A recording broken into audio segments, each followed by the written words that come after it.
dream when the nights got cold. Heart full of pain, but my soul turned gold. They told me slow down, but I can't move slow. When you chasing destiny, you can't let it go. I had to dare to dream through the storm and rain, through the dark nights and the silent pain. Now every step feel like healing in me. Yeah, I had to dare to dream when the nights got cold. Heart full of pain, but my soul turned gold. They told me slow down, but I can't move slow. When you chasing destiny, you can't let it go. I had to dare to dream through the storm and rain, through the dark nights and the silent pain. Now every step feel like healing in me. Yeah, I had to dare to dream when the nights got cold. Heart full of pain, but my soul turned gold.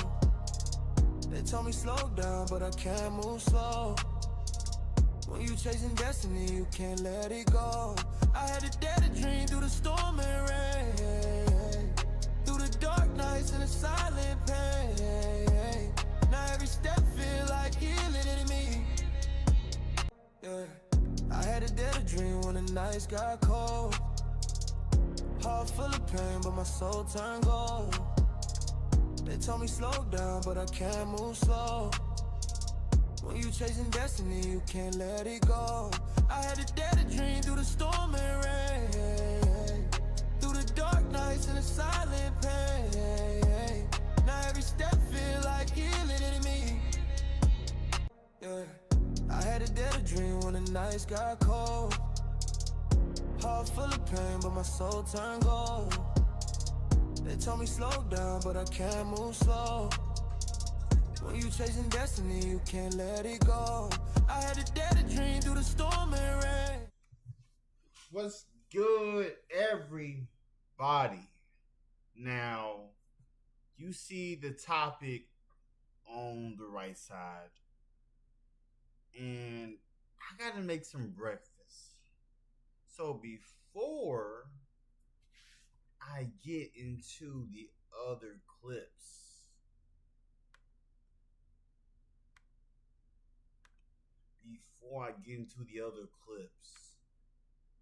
this is the topic. Leslie Jones stated,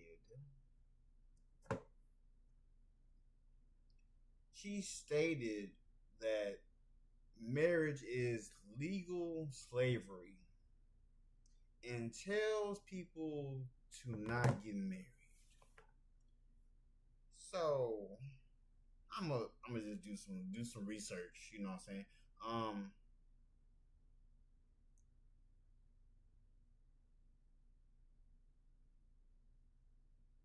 So I did some research. Leslie Jones tells people to not get married, but Leslie Jones isn't even married. Because comedian and actress Leslie Jones is not married. As of early 2026, she has stated that she is single and has never been married, often discussing her preference for maintaining her independence and peace. The key details about her relationship status: single and happy, and her views on marriage. In a March 2026 interview with Zui, Jones strongly rejected the trad wife lifestyle and expressed skepticism about the institution of marriage, calling it legalized slavery and advising her fans not to get married. She has stated that she prioritizes her peace and does not feel the need to be married just to conform to societal pressures. So I'm gonna say this. I'm a married man. been with the same woman since February 14th, 2017. Been married since September 19th, 2020. And every other person that I have met,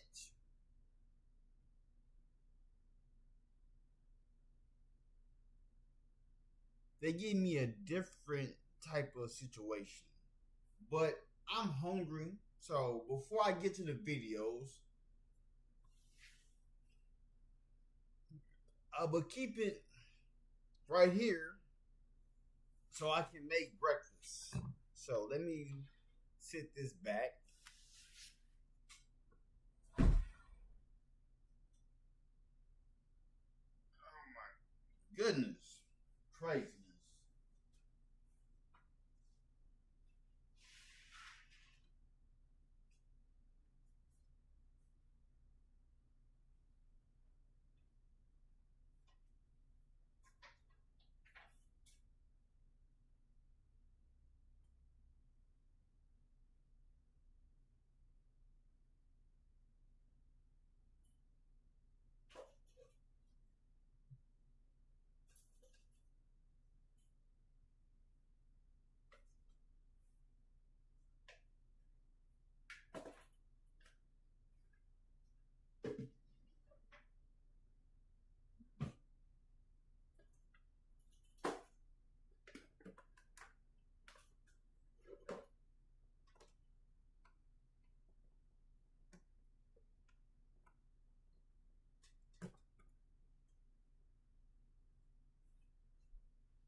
So make some breakfast. Got stuff drying now.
Let me see some real quick.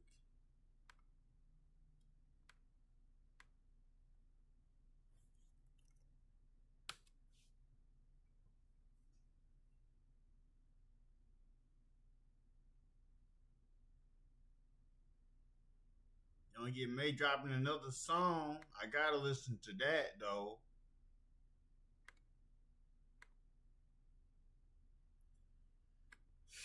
Oh my goodness.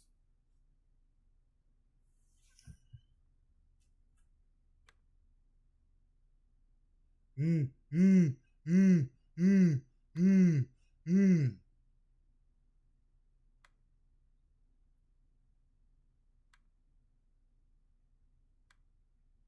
mm, mm, mm, mm, mm.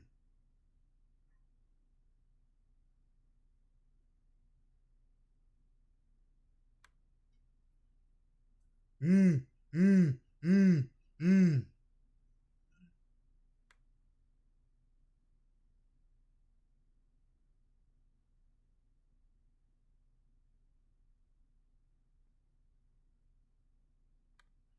Mm, mm, mm, mm.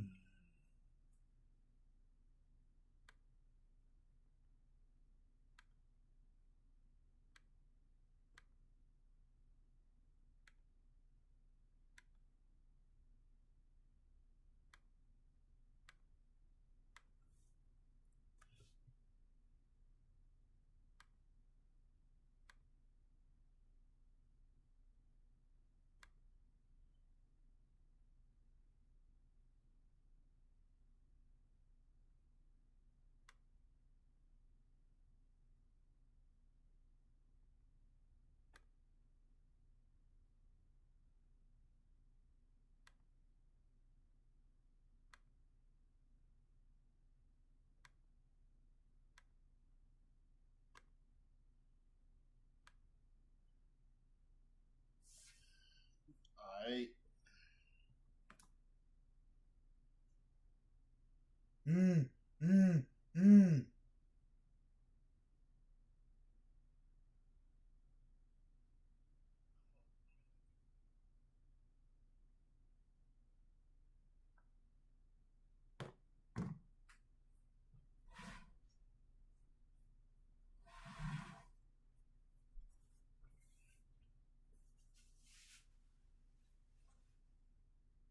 Mm, mm, mm.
will wait until the bacon is done because let's see. Sugar, toast, nope, nothing.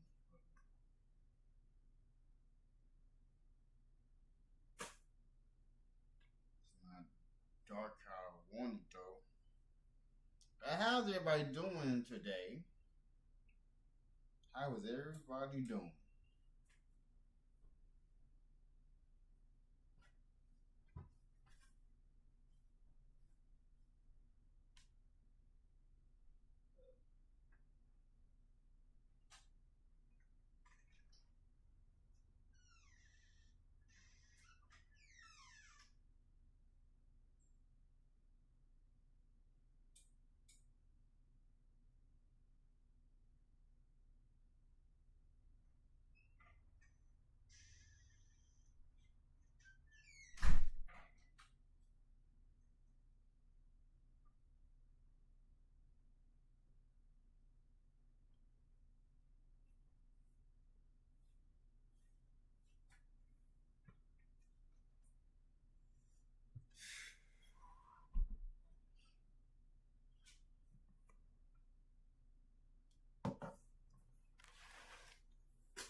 Whoa.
Alright, but this is going to be the first video we speak on.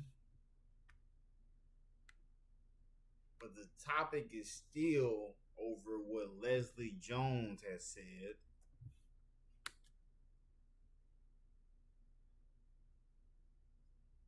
Waving hand sign welcome in AFK from Spacity. First message of the stream fire.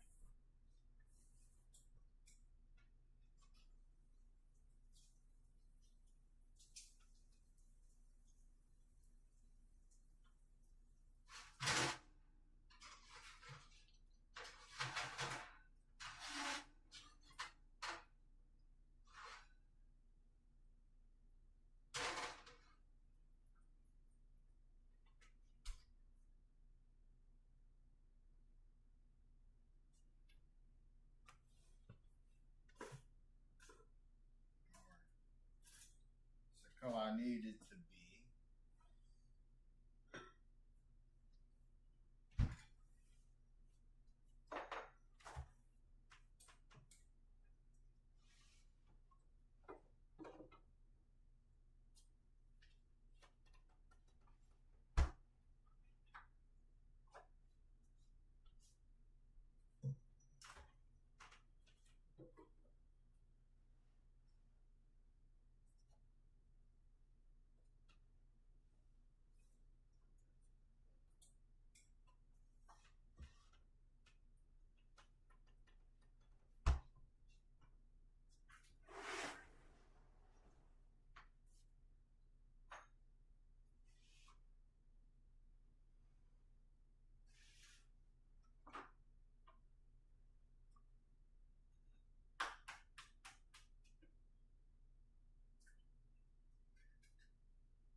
Waving hand sign welcome in Krusty Dime 79 first message of the stream fire. What banging? I don't hear no banging outside. I don't hear no banging outside. I don't know what you talking about, G. Don't know what you talking about. There ain't no banging outside, G. Ain't no banging.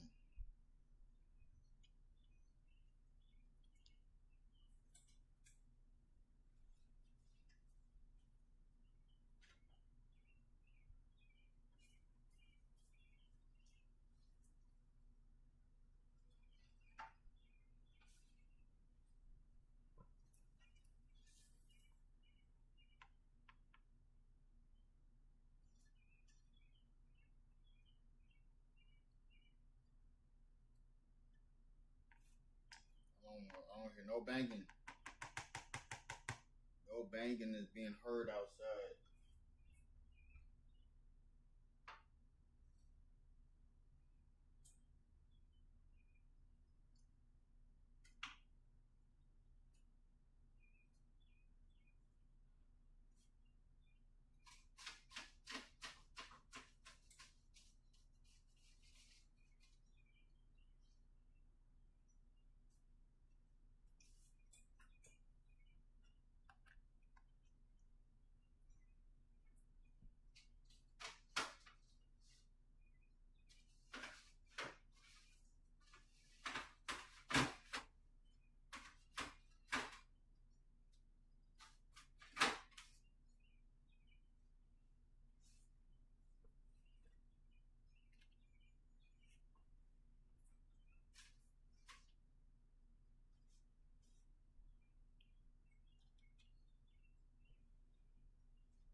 Alright, cool.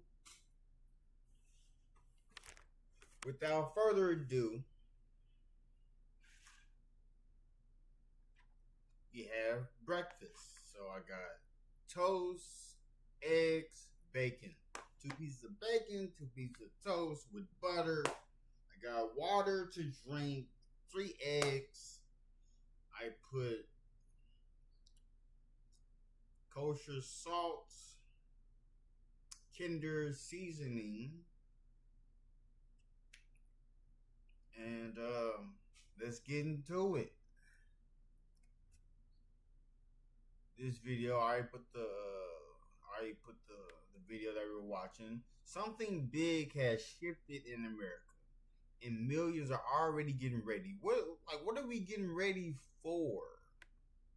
What are we getting ready for? I wonder. Let me look at the comments.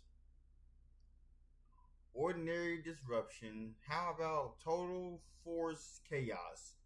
And yes, one administration. Interesting perspective. Large shifts are often gradual beneath the surface. Data and behavior changes usually tell more than headlines. So, let's see what we got in store for us. Something has changed in how people are living right now. Not dramatically, not in a way you can easily point to. But if you have been paying attention to conversations, to decisions, to the general mood around you, you have probably felt it. People are quieter about money, more deliberate about what they buy, more likely to have a clear answer to the question, what would I do if something went wrong? And here is what makes this moment unusual. That shift is not happening at the fringes.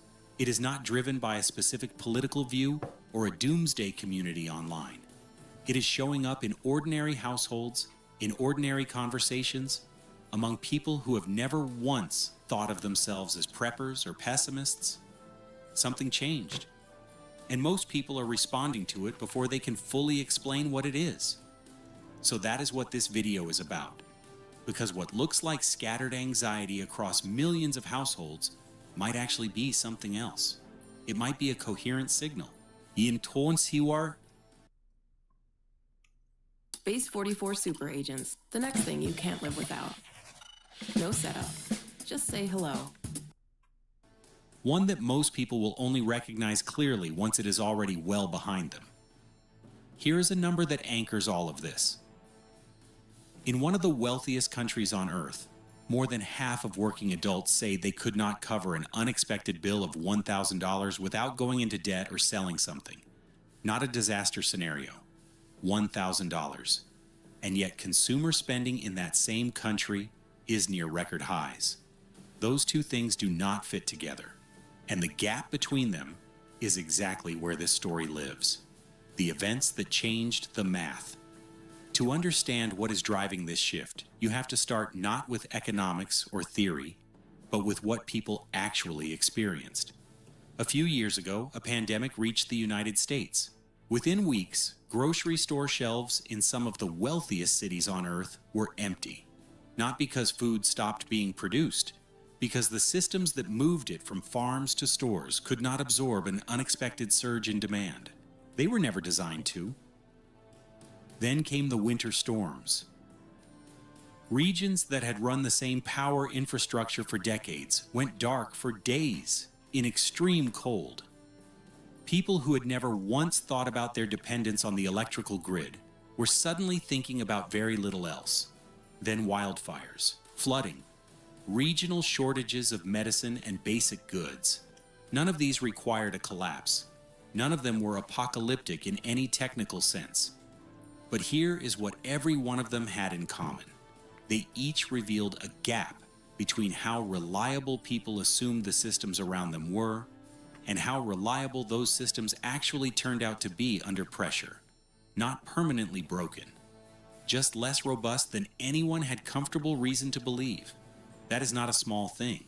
That is an experience. And experiences do not simply fade when conditions stabilize.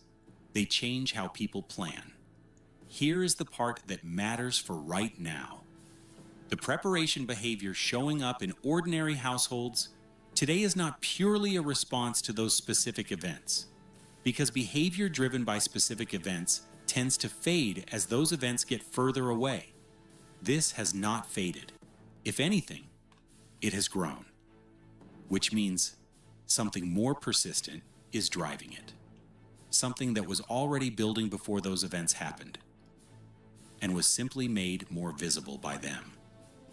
The cost that stopped going down. Start with something you do not need a report to understand. You already know what things cost more than they used to. You feel it every week. The real question is why the pressure has not eased the way the headlines suggested it would. Here is the honest answer. Inflation as a headline number has come down from its peak. Official reports describe that as stabilization. What they do not describe is what stabilization actually means inside a household budget. When prices rise significantly and then stop rising as fast, the prices do not go back down. The baseline moved. For a family managing a fixed or slowly growing income, that is not a technical distinction. That is the whole story. Groceries are still absorbing more of the monthly budget than before. Energy costs, heating, electricity, fuel, fluctuate in ways that make consistent planning genuinely difficult. One colder season, one unexpected spike, and a household that thought it was managing fine finds itself doing arithmetic it did not plan to do. Housing compounds all of this at a larger scale. In major cities and increasingly in mid-sized metros, the cost of renting or owning has climbed to a point where it absorbs a share of income that squeezes out everything else. Emergency savings, retirement contributions, the financial cushion that used to be a basic expectation of stable adult life. And here's the part that rarely gets said clearly enough. The problem is not the cost of any single thing, it is the combination. Groceries, energy, housing, transportation, healthcare. They do not arrive one at a time. They stack. They move in the same direction simultaneously. And when that happens, the impact on a household budget is not simply the sum of the parts, it multiplies. Small margins disappear, flexible decisions become fixed. The future that once felt open starts to feel constrained. That is not a psychological reaction to bad news, it is a rational response to changed conditions. But cost pressure is only half the story. The other half is less visible, and it is actually more important. Planning to move? Choose Pods, the most awarded container moving company. Whether you're moving across The same bill, two completely different lives. Imagine two households, same neighborhood, similar incomes, similar monthly expenses. A pipe bursts in both homes on the same weekend. The repair costs $1,500 for each of them. For the first household, it is a bad week. Inconvenient and annoying. They cover it, pull back slightly on spending for a few weeks, and life continues. For the second household, that same $1,500 is a genuine crisis. It means deciding which bill gets delayed, figuring out what can be borrowed and from whom. A level of stress that does not end when the pipe gets fixed, because the financial hole it created takes months to climb out of. Same broken pipe, same cost, entirely different experience. Here is what separated them. Not income, not spending habits, not discipline. One household had a financial buffer, a margin that could absorb the hit and keep things running. The other did not. And here is what the data shows about how common that second scenario has become. According to Federal Reserve data, a significant share of American households across income ranges that would surprise many people report having no meaningful financial cushion. Not poverty necessarily, just thin margins. The math works when everything goes as planned. The moment anything deviates, the fragility shows up immediately. And deviations are not rare. A higher than expected medical bill, a car repair at the wrong time, reduced hours at work, a family emergency requiring travel. These are not outliers. They are the ordinary texture of a normal life. In an environment with narrow margins, ordinary disruptions carry consequences that no longer feel ordinary at all. When millions of households are in that position at the same time, something changes beyond the individual level. Spending slows across the board, hiring adjusts. The rhythm of economic activity compresses. Not from a single dramatic event, but from the quiet accumulation of households protecting what little room they have left. A strong system absorbs that kind of pressure. A fragile one amplifies it. Small disruptions produce larger effects than they would have before. And when people reach that state, something shifts in how they think. They stop asking what they want to do next. They start asking what they would do if something went wrong. That reorientation does not simply reverse when conditions improve slightly. It becomes part of how a person sees the world, which leads to the third piece of this. And this one is the layer that most people are not comfortable naming directly.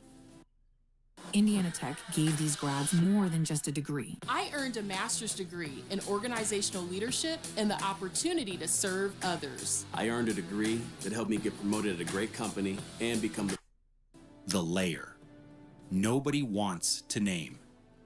Financial pressure is real, thin margins are real, but on their own they still do not fully explain the current mood. Here is what completes the picture. Pressure is manageable when one condition holds. People need to believe that if something goes seriously wrong, the systems around them will respond, that institutions will function, that the structures designed to provide stability will actually deliver it when it counts.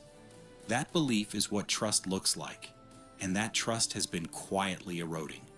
Not overnight, not because of one event or one administration.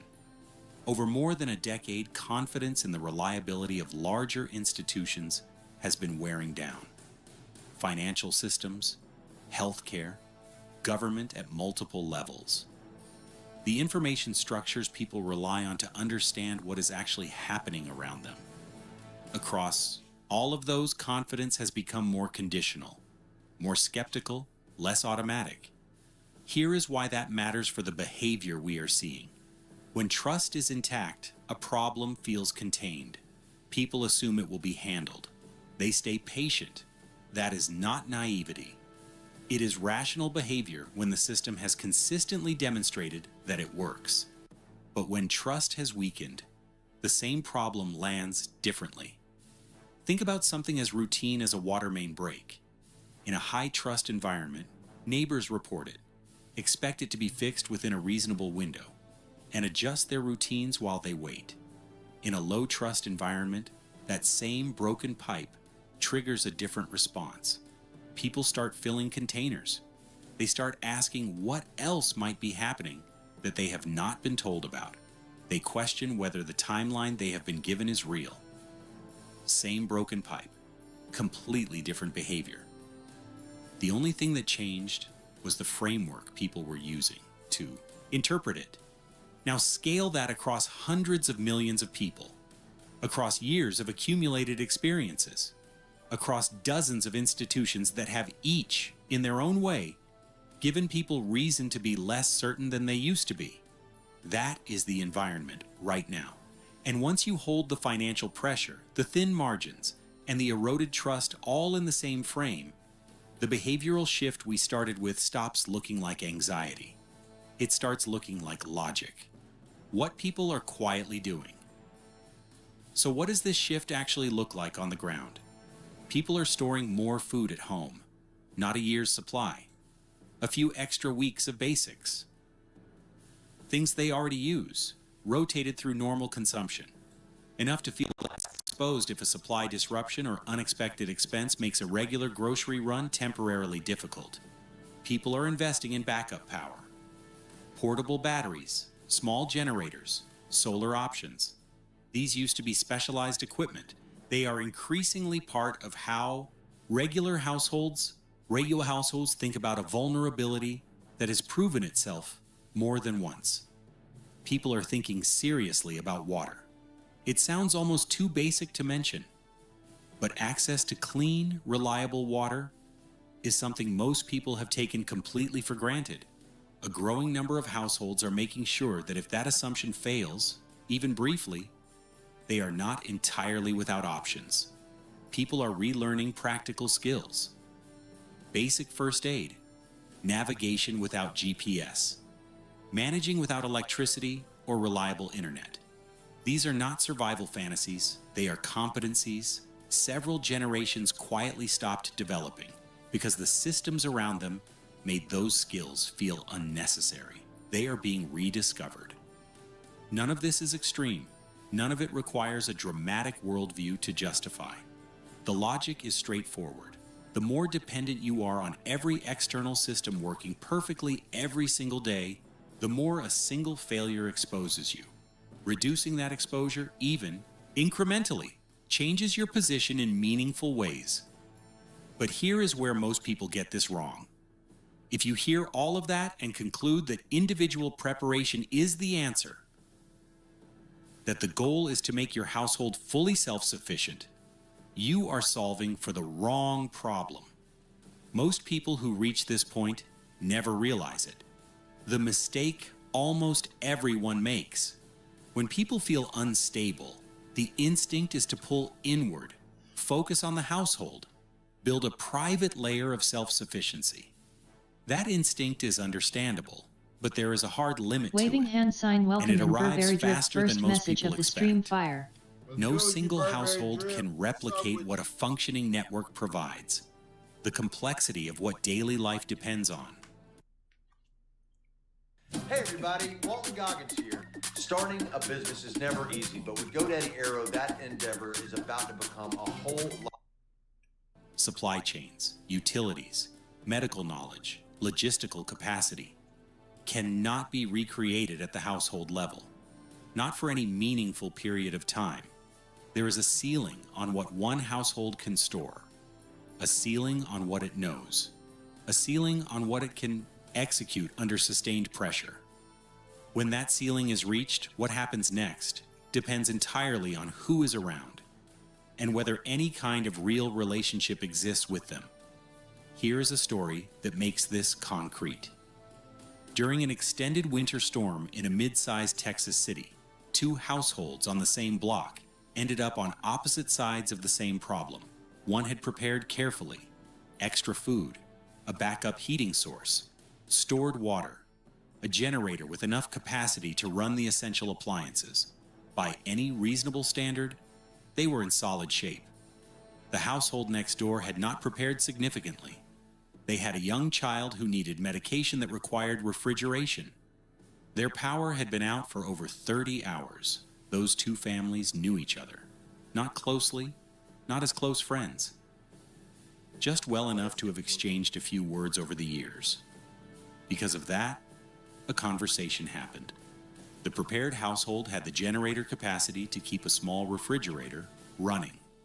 A practical arrangement was made in minutes. Both ended up better positioned than either would have managed alone. And then things reversed. On day 3, the less prepared household had something the other family urgently needed. A contact with the specific mechanical knowledge to fix a problem the generator had developed. A problem that, without that contact, could have ended their power solution entirely.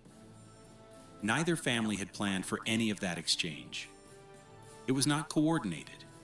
It was only possible because the relationship existed before the pressure arrived. That is not an exceptional story. Some version of it plays out in every significant disruption, in every community. The people who navigate these situations best are rarely the ones with the most supplies. They are the ones who combine reasonable preparation with genuine local connection. Neither element alone is enough. The combination is what produces real resilience. The problem with how we live now, here is the uncomfortable part. At the exact moment when more people are thinking seriously about risk and preparation than at any point in recent memory, something else is happening at the same time. In many communities, the social fabric has become genuinely thin. People live in close physical proximity to each other and have never learned each other's names. Apartment buildings where dozens of people share walls without any real relationship. Suburbs where interaction between neighbors is limited to an occasional wave from the driveway. This is not a moral failure, it is a structural outcome. Modern life has been optimized for individual convenience, grocery delivery, remote work, digital communication with anyone, anywhere. These things are genuinely useful, but they also reduce the need for local, face-to-face interaction. And that reduction has compounded quietly over years. The result is a contradiction that most people never fully name. More people are preparing, but many of them are preparing alone.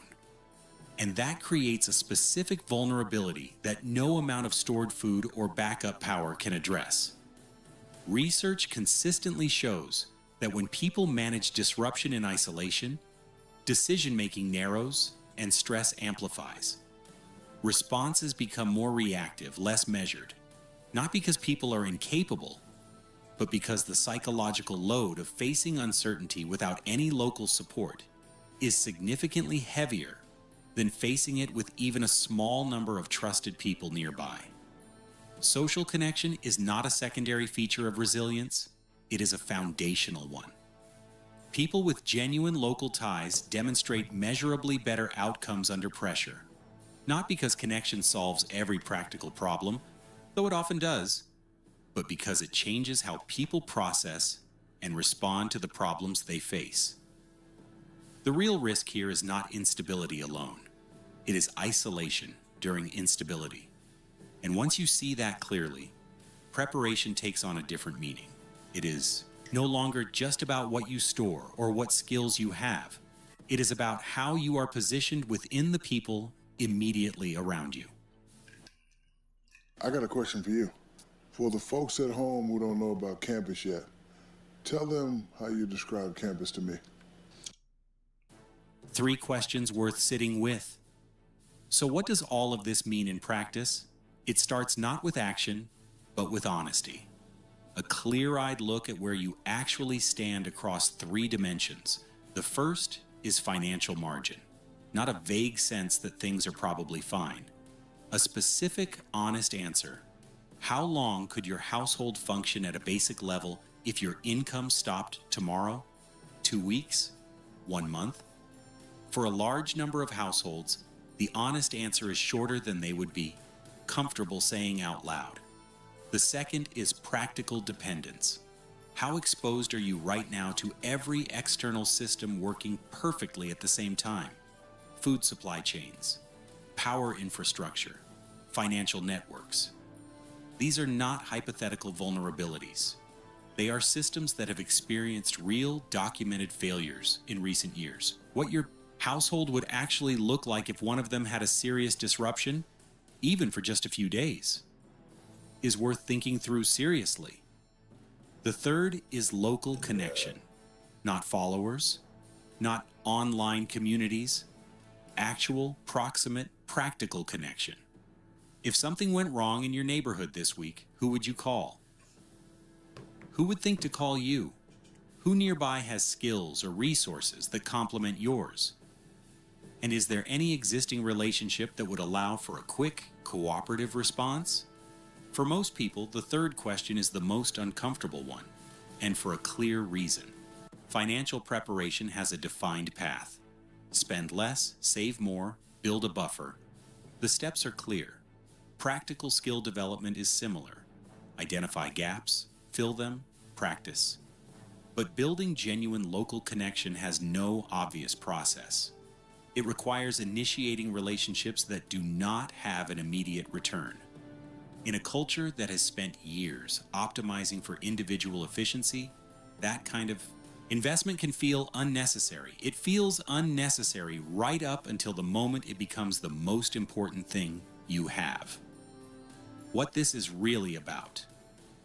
Before we close, one thing needs to be said clearly, because it is the most commonly misunderstood piece of everything we have covered. Is any of this about expecting something specific to happen? A particular crisis? An imminent collapse? A prediction about what comes next? No. And that distinction matters more than most of the conversation around this topic ever acknowledges. The people driving this shift are not operating from doomsday thinking. They are not storing food because they believe civilization is weeks away from breaking down. When you look at what people are actually doing and how they are talking about it, the driver is something far more grounded than that. It is the recognition that the gap between how stable everyday systems feel on a normal day and how stable those systems actually prove to be under pressure is larger than most people had ever fully tested before, and that the cost of being unprepared for moderate, plausible disruptions is higher than the cost of taking reasonable steps in advance. That is not catastrophizing.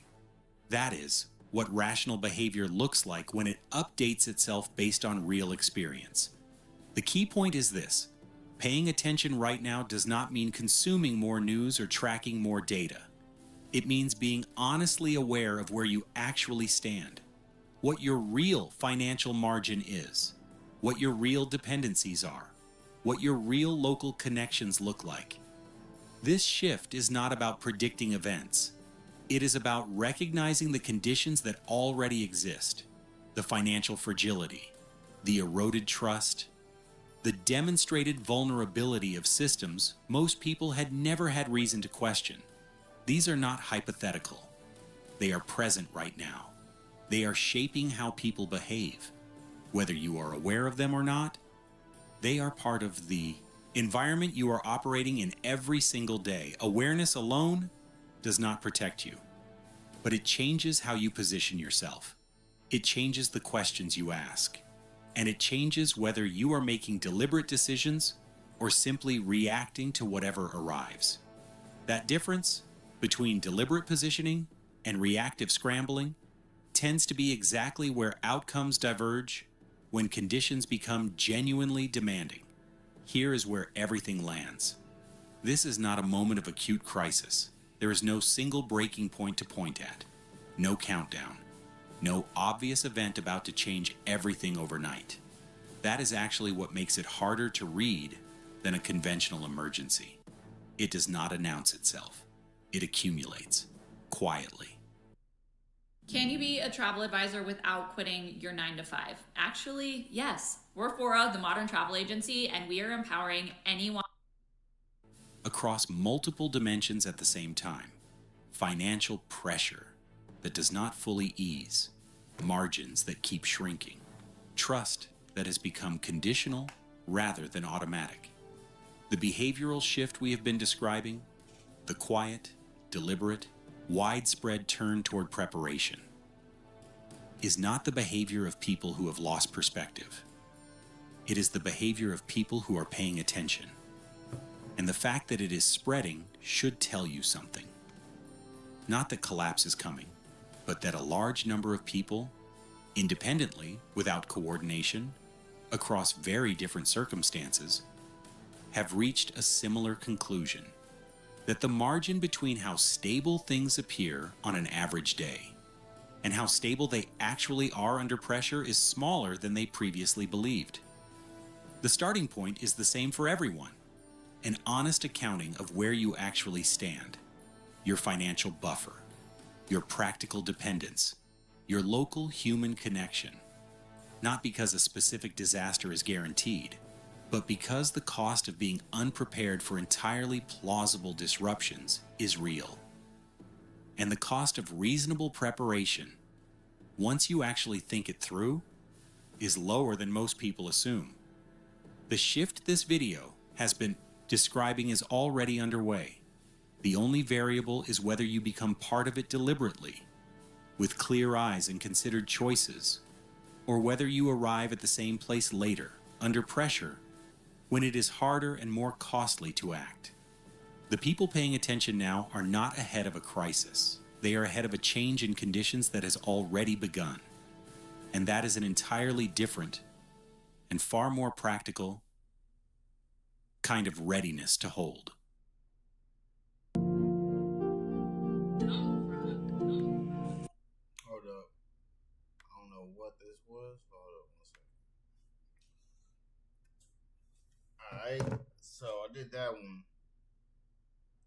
I think I already watched that video, so no point of watching it. I already watched that video yesterday.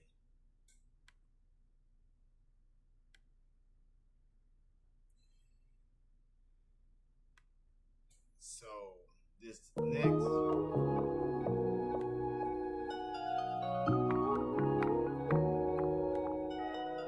All right, here we go again. All right, so let me do this one.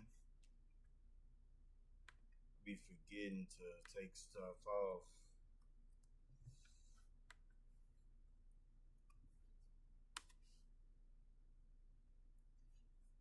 Alright, so that's the next one. I already watched the Destination. I remember when the Destination Smokehouse was popping, when it went viral. And I never got to try it. I never got to try that food when Unc was there.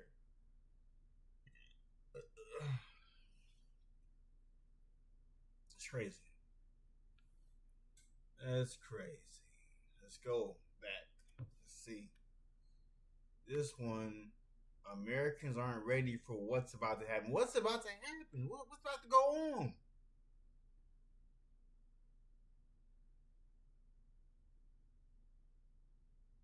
Like, what's new about to happen?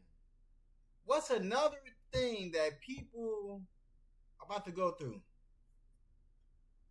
Because there's not one thing that can make me fear anything in this world.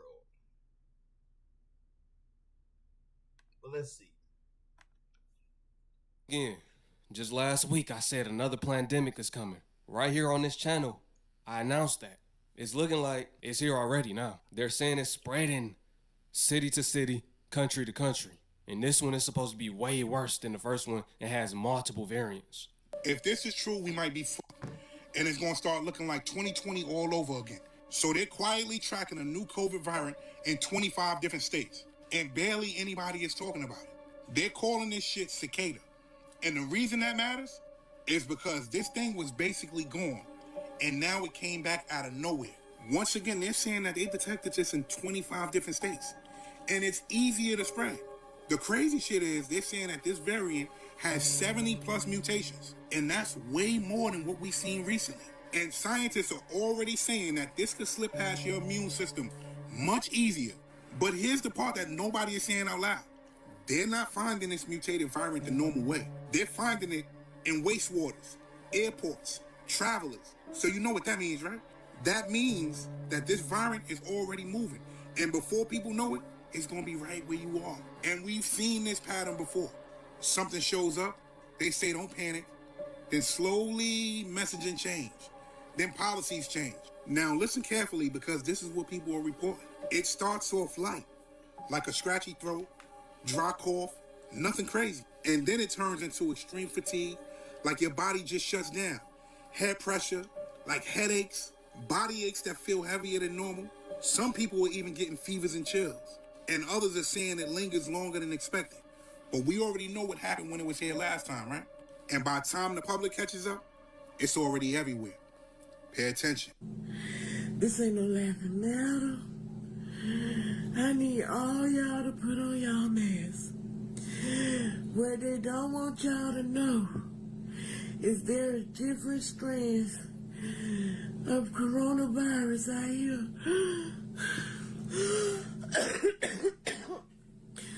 that's killing us off. And it's a silent killer. I didn't know I had it.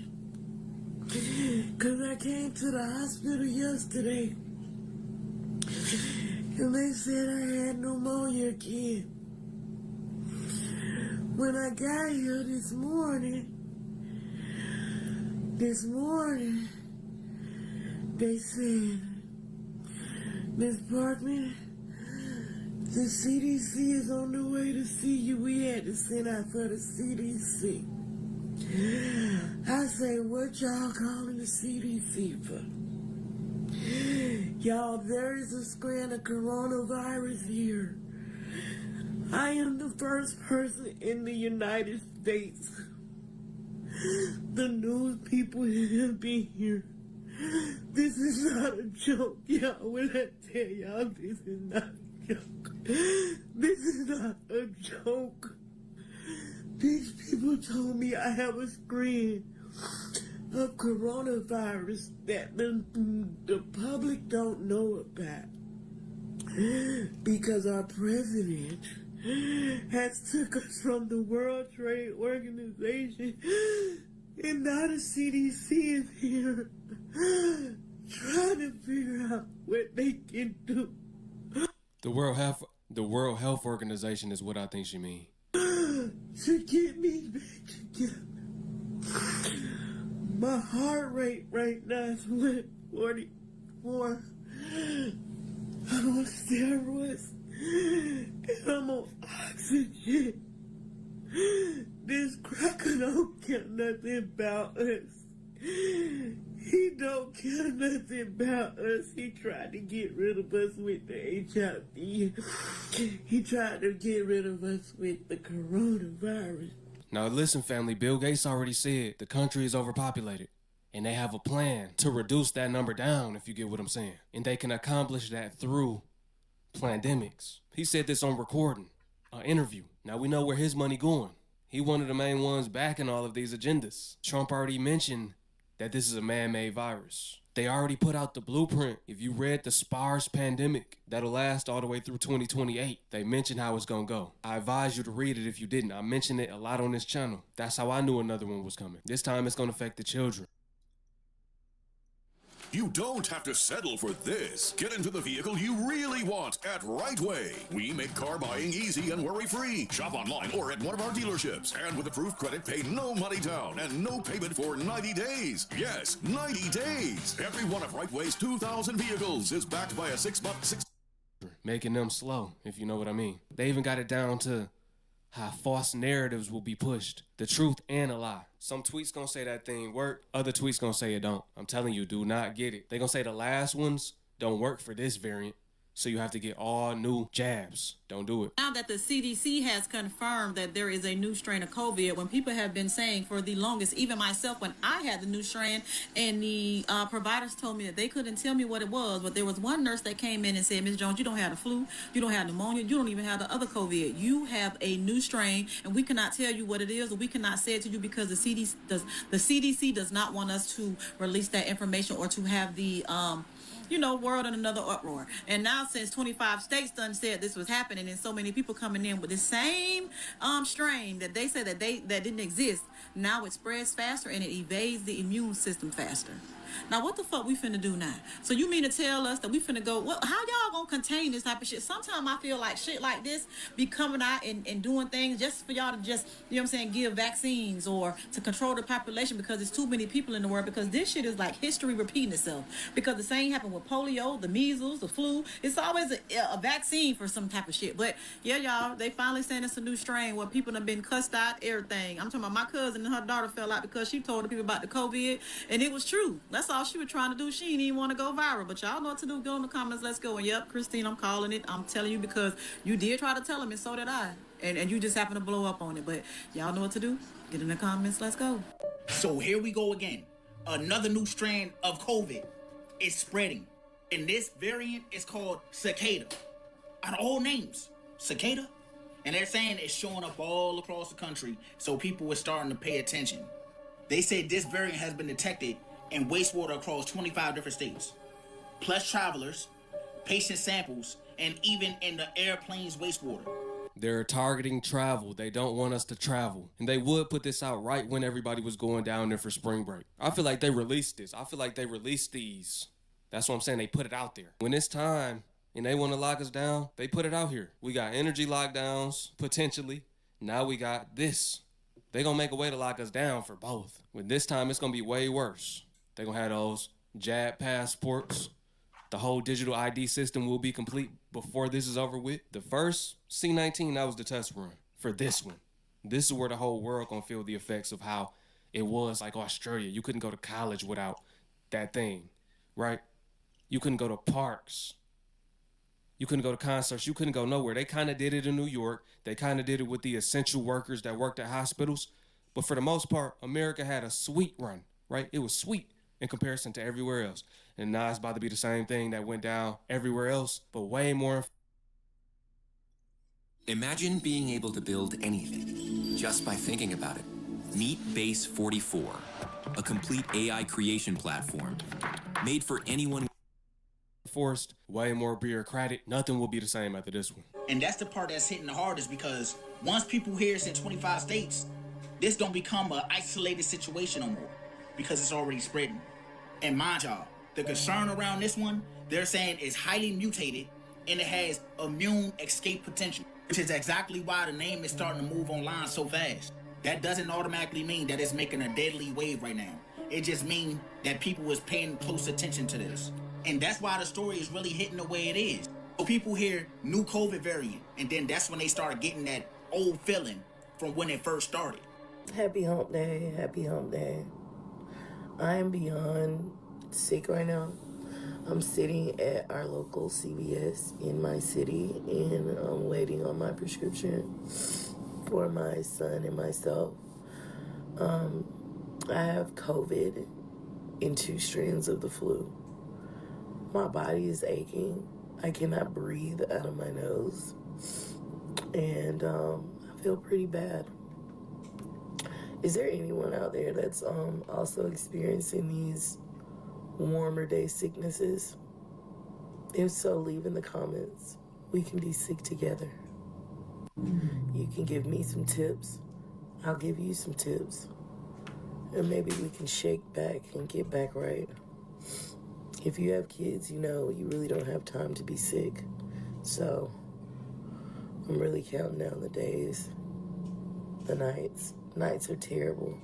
Oh my gosh, the nights are horrible. I can't sleep. Doctors just confirmed that the new cicada virus has taken over 25 states already. This new variant is called BA.3.2 cicada. The reason why it's blowing up so fast right now is because it has over 70 different variants. The symptoms are the same though.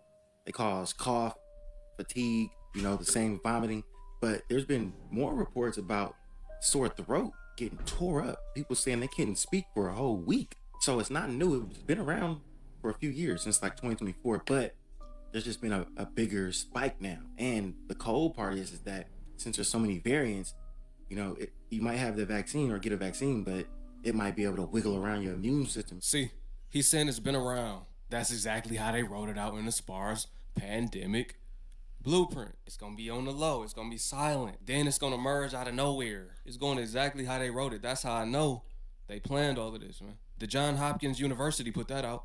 So basically, we're cooked. Not only that, but they're finding it in wastewater. They found it in wastewater in 2 different states. We might be cooked. So if you get sick with a cough, you might want to go get that checked out, because it might be cicada. You might have a little cicada in your throat. Are we currently on track to head back to 2020? And why do I say that? Because if this information turns out to be true, we might be heading right back to 2020. And I'm talking about the new COVID variant that's being tracked in over 25 states of the United States. And this variant is called cicada.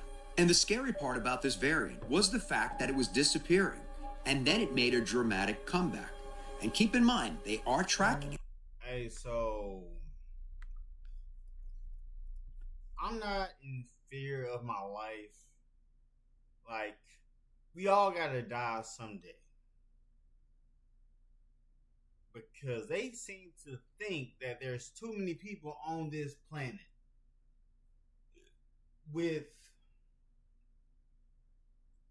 because actually there's a lot of space on this planet. There's a lot of man-made lakes that are supposed to be cities, but they're not.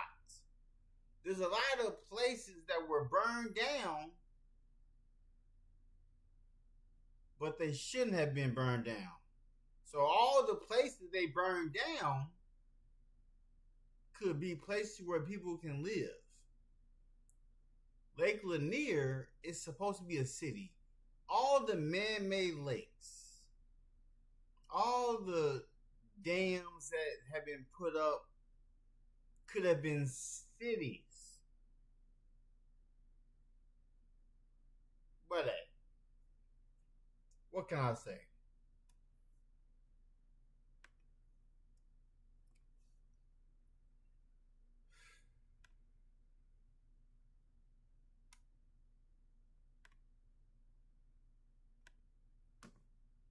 In 25 states.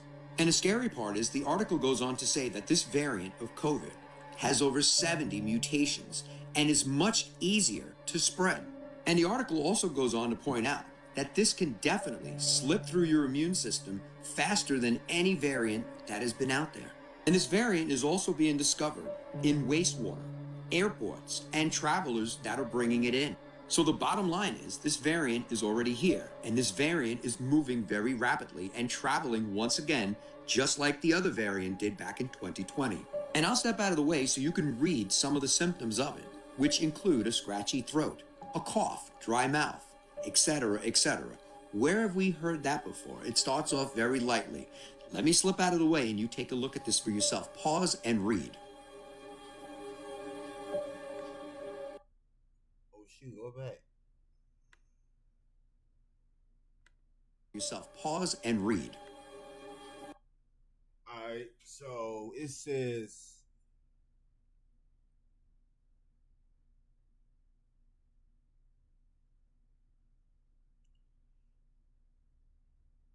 whoa, that's crazy.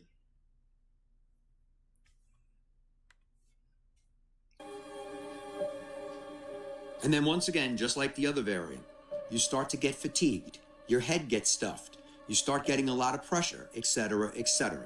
And there are also some that have reported fevers and chills very similar to the 2020 variant. So once again, this video is for educational purposes only. Be aware of what's out there because we all remember what happened in 2020 when a lot of people didn't pay attention to something that was creeping up until it caught up to everyone. Let me know your thoughts on this in the comments, and as always, I'd love to hear from you. Spread this video around, family. Send it out to the people that you love most, those that need to be on alert about this new one. Just like the first time I tried to warn people before it hit, I was in China literally 6 months before it happened. And I came back to America, I told people, y'all need to learn about the war against those jabs. Y'all need to learn about population. And now I'm telling y'all again, y'all need to be on high alert again. Here we go again. Send this video out. I appreciate y'all. Peace.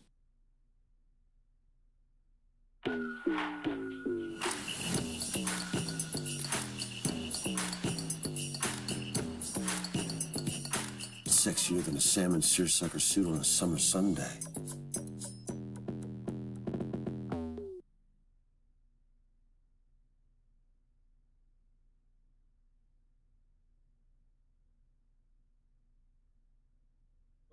Are you looking to start your own business? Well, look no further than busy.com. Right now, we'll complete your LLC filing free.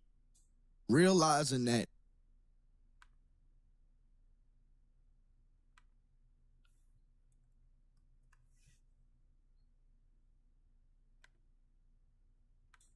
Alright. So before we get into that next clip, it says Gen Z is refusing to help their families financially. They're fed up.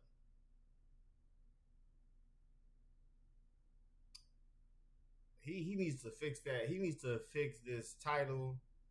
He said Gen Z refuses to help their families financially. They're fed up. Gen Z is refusing. Take the ES off and put ING. Is refusing to help their families financially. They're fed up. But every time. One second.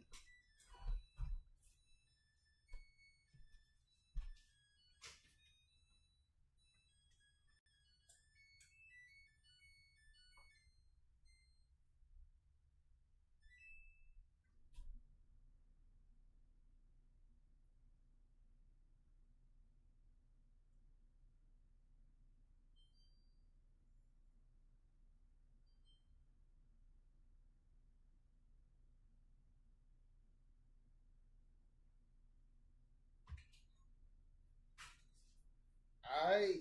So, a lot of people, when they get rich, they're going to help all their family.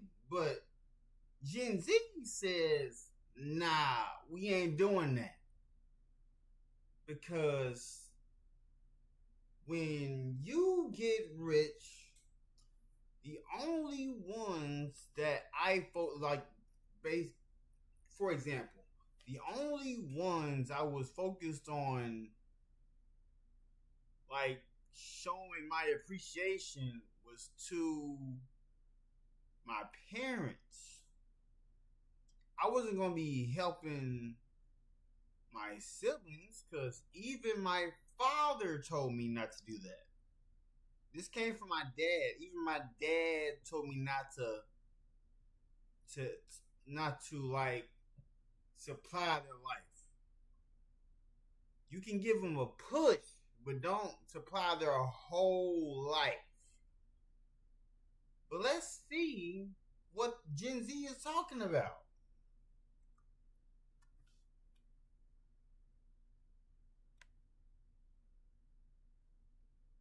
Let's see. Hold up. Let me look at these comments.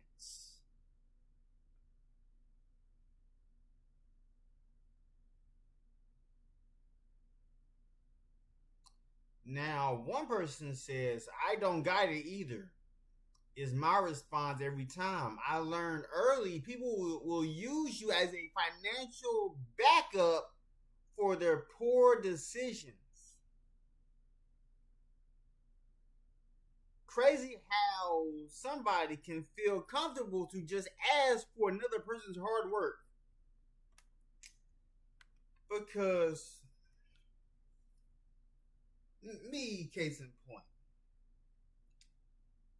like, I'm at a certain point in my life where when I'm working, we Gucci.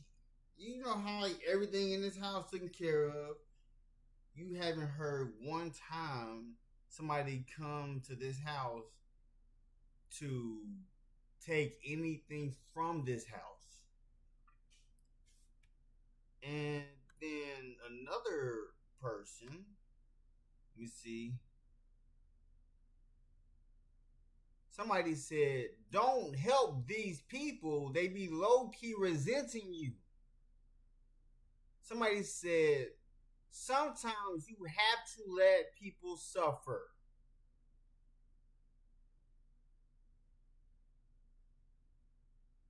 Somebody else said, did my guy say he lent $18,000 and the person keeps coming back for more? Is your relative okay in the head? Please watch your surroundings, especially now that you mentioned it on the video. People like that are so narcissistic and can become unhinged when put on notice. Somebody said, I definitely had to put up boundaries with my own family. I had to tell them no. Does nobody remember when Chris Tucker, Rush Hour, making $20 million to be in a movie, and when his family found out that he was making that much, he repeatedly told the interviewer, he told his family to get their jobs back. Chris Tucker said, no, this is my money, not y'all money. Y'all gotta get y'all jobs back. But hey,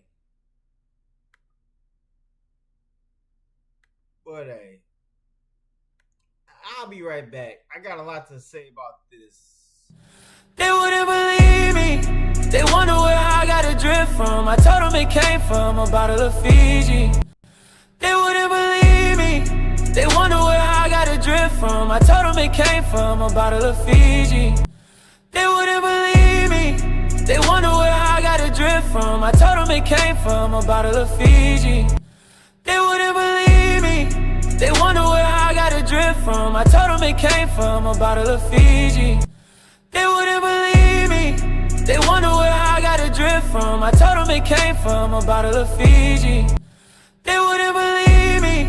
They wonder where I got a drift from. I told them it came from a bottle of Fiji. They wouldn't believe me.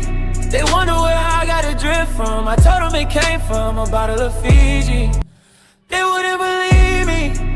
They wonder where I got a drift from. I told them it came from a bottle of Fiji. They wouldn't believe me. They wonder where I got a drift from. I told them it came from a bottle of Fiji. They wouldn't believe me. They wonder where I got a drift from. I told them it came from a bottle of Fiji. They wouldn't believe me. They wonder where I got a drift from. I told them it came from a bottle of Fiji. They wouldn't believe me. They wonder where I got a drift from. I told them it came from a bottle of Fiji. They wouldn't believe me. They wonder where I got a drift from. I told them it came from a bottle of Fiji. They wouldn't believe me. They wonder where I got a drift from. I told them it came from a bottle of Fiji. They wouldn't believe me. They wonder where I got a drift from. I told them it came from a bottle of Fiji. They wouldn't believe me. They wonder where I got a drift from. I told them it came from a bottle of Fiji. They wouldn't believe me. They wonder where I got a drift from. I told them it came from a bottle of Fiji. They wouldn't believe me. They wonder where I got a drift from. I told them it came from a bottle of Fiji. They wouldn't believe me. They wonder where I got a drift from. I told them it came from a bottle of Fiji. They wouldn't believe me. They wonder where I got a drift from. I told them it came from a bottle of Fiji. They wouldn't believe me. They wonder where I got a drift from. I told them it came from a bottle of Fiji. They wouldn't believe me. They wonder where I got a drift from. I told them it came from a bottle of Fiji. They wouldn't believe me. They wonder where I got a drift from. I told them it came from a bottle of Fiji. They wouldn't believe me. They wonder where I got a drift from. I told them it came from a bottle of Fiji. They wouldn't believe me. They wonder where I got a drift from. I told them it came from a bottle of Fiji. They wouldn't believe me. They wonder where I got a drift from. I told them it came from a bottle of Fiji. They wouldn't believe me. They wonder where I got a drift from. I told them it came from a bottle of Fiji. They wouldn't believe me. They wonder where I got a drift from. I told them it came from a bottle of Fiji. They wouldn't believe me. They wonder where I got a drift from. I told them it came from a bottle of Fiji. They wouldn't believe me. They wonder where I got a drift from. I told them it came from a bottle of Fiji. They wouldn't believe me. They wonder where I got a drift from. I told them it came from a bottle of Fiji. They wouldn't believe me. They wonder where I got a drift from. I told them it came from a bottle of Fiji. They wouldn't believe me. They wonder where I got a drift from. I told them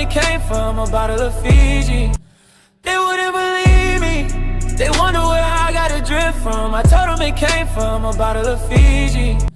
They wouldn't believe me. They wonder where I got a drift from. I told them it came from a bottle of Fiji. They wouldn't believe me. They wonder where I got a drift from. I told them it came from a bottle of Fiji. They wouldn't believe me. They wonder where I got a drift from. I told them it came from a bottle of Fiji. They wouldn't believe me. They wonder where I got a drift from. I told them it came from a bottle of Fiji. They wouldn't believe me. They wonder where I got a drift from. I told them it came from a bottle of Fiji. They wouldn't believe me. They wonder where I got a drift from. I told them it came from a bottle of Fiji. They wouldn't believe me. They wonder where I got a drift from. I told them it came from a bottle of Fiji. They wouldn't believe me. They wonder where I got a drift from. I told them it came from a bottle of Fiji. They wouldn't believe me. They wonder where I got a drift from. I told them it came from a bottle of Fiji. They wouldn't believe me. They wonder where I got a drift from. I told them it came from a bottle of Fiji. They wouldn't believe me. They wonder where I got a drift from. I told them it came from a bottle of Fiji. They wouldn't believe me. They wonder where I got a drift from. I told them it came from a bottle of Fiji. They wouldn't believe me. They wonder where I got a drip from. I told them it came from a bottle of Fiji. They wouldn't believe me. They wonder where I got a drip from. I told them it came from a bottle of Fiji. They wouldn't believe me. They wonder where I got a drip from. I told them it came from a bottle of Fiji. They wouldn't believe me. They wonder where I got a drip from. I told them it came from a bottle of Fiji. They wouldn't believe me. They wonder where I got a drip from. I told them it came from a bottle of Fiji. They wouldn't believe me. They wonder where I got a drip from. I told them it came from a bottle of Fiji. They wouldn't believe me. They wonder where I got a drip from. I told them it came from a bottle of Fiji. They wouldn't believe me. They wonder where I got a drip from. I told them it came from a bottle of Fiji. They wouldn't believe me. They wonder where I got a drip from. I told them it came from a bottle of Fiji. They wouldn't believe me. They wonder where I got a drip from. I told them it came from a bottle of Fiji. They wouldn't believe me. They wonder where I got a drip from. I told them it came from a bottle of Fiji. They wouldn't believe me. They wonder where I got a drip from. I told them it came from a bottle of Fiji. They wouldn't believe me. They wonder where I got a drip from. I told them it came from a bottle of Fiji. They wouldn't believe me. They wonder where I got a drip from. I told them it came from a bottle of Fiji. They wouldn't believe me. They wonder where I got a drip from. I told them it came from a bottle of Fiji. They wouldn't believe me. They wonder where I got a drip from. I told them it came from a bottle of Fiji. They wouldn't believe me. They wonder where I got a drip from. I told them it came from a bottle of Fiji. They wouldn't believe me. They wonder where I got a drip from. I told them it came from a bottle of Fiji. They wouldn't believe me. They wonder where I got a drip from. I told them it came from a bottle of Fiji. They wouldn't believe me. They wonder where I got. They wouldn't believe me. They wonder where I got a drip from. I told them it came from a bottle of Fiji. They wouldn't believe me. They wonder where I got a drip from. I told them it came from a bottle of Fiji. They wouldn't believe me. They wonder where I got a drip from. I told them it came from a bottle of Fiji. They wouldn't believe me. They wonder where I got a drip from. I told them it came from a bottle of me. They wonder where I got a drip from. I told them it came from a bottle of Fiji. They wouldn't believe me. They wonder where I got a drip from. I told them it came from a bottle of Fiji. They wouldn't believe me. They wonder where I got a drip from. I told them it came from a bottle of Fiji. They wouldn't believe me. They wonder where I got a drip from. I told them it came from a bottle of Fiji. They wouldn't believe me. They wonder where I got a drip from. I told them it came from a bottle of Fiji. They wouldn't believe me. They wonder where I got a drip from. I told them it came from a bottle of Fiji. They wouldn't believe me. They wonder where I got a drip from. I told them it came from a bottle of Fiji. They wouldn't believe me. They wonder where I got a drip from. I told them it came from a bottle of Fiji. They wouldn't believe me. They wonder where I got a drip from. I told them it came from a bottle of Fiji. They wouldn't believe me. They wonder where I got a drip from. I told them it came from a bottle of Fiji. They wouldn't believe me. They wonder where I got a drip from. I told them it came from a bottle of Fiji. They wouldn't believe me. They wonder where I got a drip from. I told them it came from a bottle of Fiji. They wouldn't believe me. They wonder where I got a drip from. I told them it came from a bottle of Fiji. They wouldn't believe me. They wonder where I got a drip from. I told them it came from a bottle of Fiji. They wouldn't believe me. They wonder where I got a drip from. I told them it came from a bottle of Fiji. They wouldn't believe me. They wonder where I got a drip from. I told them it came from a bottle of Fiji. They wouldn't believe me. They wonder where I got a drip from. I told them it came from a bottle of Fiji. They wouldn't believe me. They wonder where I got it came from a bottle of Fiji. They wouldn't believe me. They wonder where I got a drip from. I told them it came from a bottle of Fiji. They wouldn't believe me. They wonder where I got a drip from. I told them it came from a bottle of Fiji. They wouldn't believe me. They wonder where I got a drip from. I told them it came from a bottle of Fiji. They wouldn't believe me. They wonder where I got a drip from. I told them it came from a bottle of Fiji. They wouldn't believe me. They wonder where I got a drip from. I told them it came from a bottle of Fiji. They wouldn't believe me. They wonder where I got a drip from. I told them it came from a bottle of Fiji. They wouldn't believe me. They wonder where I got a drip from. I told them it came from a bottle of Fiji. They wouldn't believe me. They wonder where I got a drip from. I told them it came from a bottle of Fiji. They wouldn't believe me. They wonder where I got a drip from. I told them it came from a bottle of Fiji. They wouldn't believe me. They wonder where I got a drip from. I told them it came from a bottle of Fiji. They wouldn't believe me. They wonder where I got a drip from. So, I remember, before I start the video, I remember when I was coming up, when I was starting to be in the workforce, they said to never tell people how much you make. Never tell anybody how much you make. That was the secret around. Now everybody is letting people know how much they make per hour, how much they make per week, what's coming out of their check, showing us their bank statements. What happened to being secretive about what you are going through in life? To not show us, like, the only things I've ever shown is my degrees, to show what I do outside of work, but I have never shown a bank statement. I've never shown how much I've made from from my contracts. I have only spoken on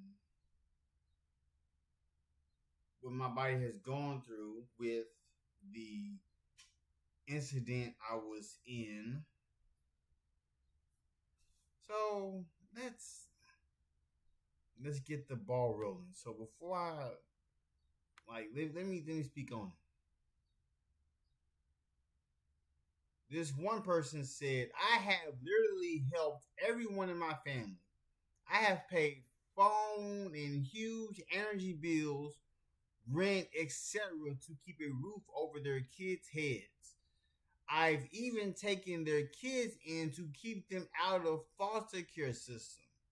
Soon as I hit a trying time in my life, no one helped me out. That is why I would never, I've been up here. Look, I've been up here in Louisville, Kentucky for 18 years. I've been up here since I was 13.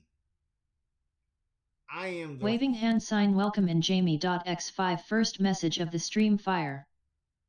I have been up here since I was 13. I've had I've changed my number, but I've been up here. And the only people that has ever talked to me was first my great grandmother before she passed away. So from 1994 to 2017, I have spoken to my great granny before she passed away. She was the only one that helped me when I was up here. And mind you, I only asked her for money one time. It was when I was in my 20s. in my 20s.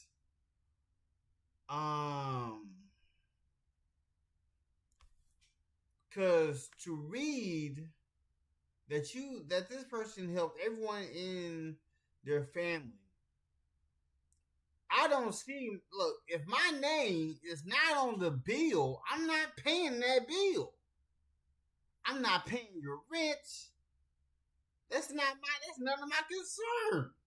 If my name is not on the bill, it's none of my concern. It's none of my concern. But I understand I would take care of the kids most definitely so they don't go into foster care. But I never had a time to where it was a trying time in my life. I have always lived in the nicer neighborhoods. I never lived in poverty. I've always lived below my means. You see how everything in this house is spoken for? How peaceful it is in this house? So that's crazy, but let's look to what they have to say. Let's see what Gen Z has to say. Helping family can actually bring you down. I don't know if that's going to be the title of this video, but that's the subject I want to talk about today. All right. This is something that a lot of us didn't expect, especially, going from kid, teenager, young adult to being an actual adult. And you sit here and you organize all of your finances and you think about all of your bills. You don't organize a separate group of finances for your family's problem. That's your problem. That's the problem you had. Okay? So, I'm going to only orchestrate taking care of the bills in this house. I'm not going to orchestrate another set of bills that my name is not on. What do I look like to be taking care of somebody's bills that aren't in my name? That's where y'all mess it up. That's why some of y'all go broke. Some of the people that go get rich through lottery, over 70% of them go broke. Like, I have never set up a extra, budget to help my family outside of me. No, I'm only focused on the family I'm going to create with my wife.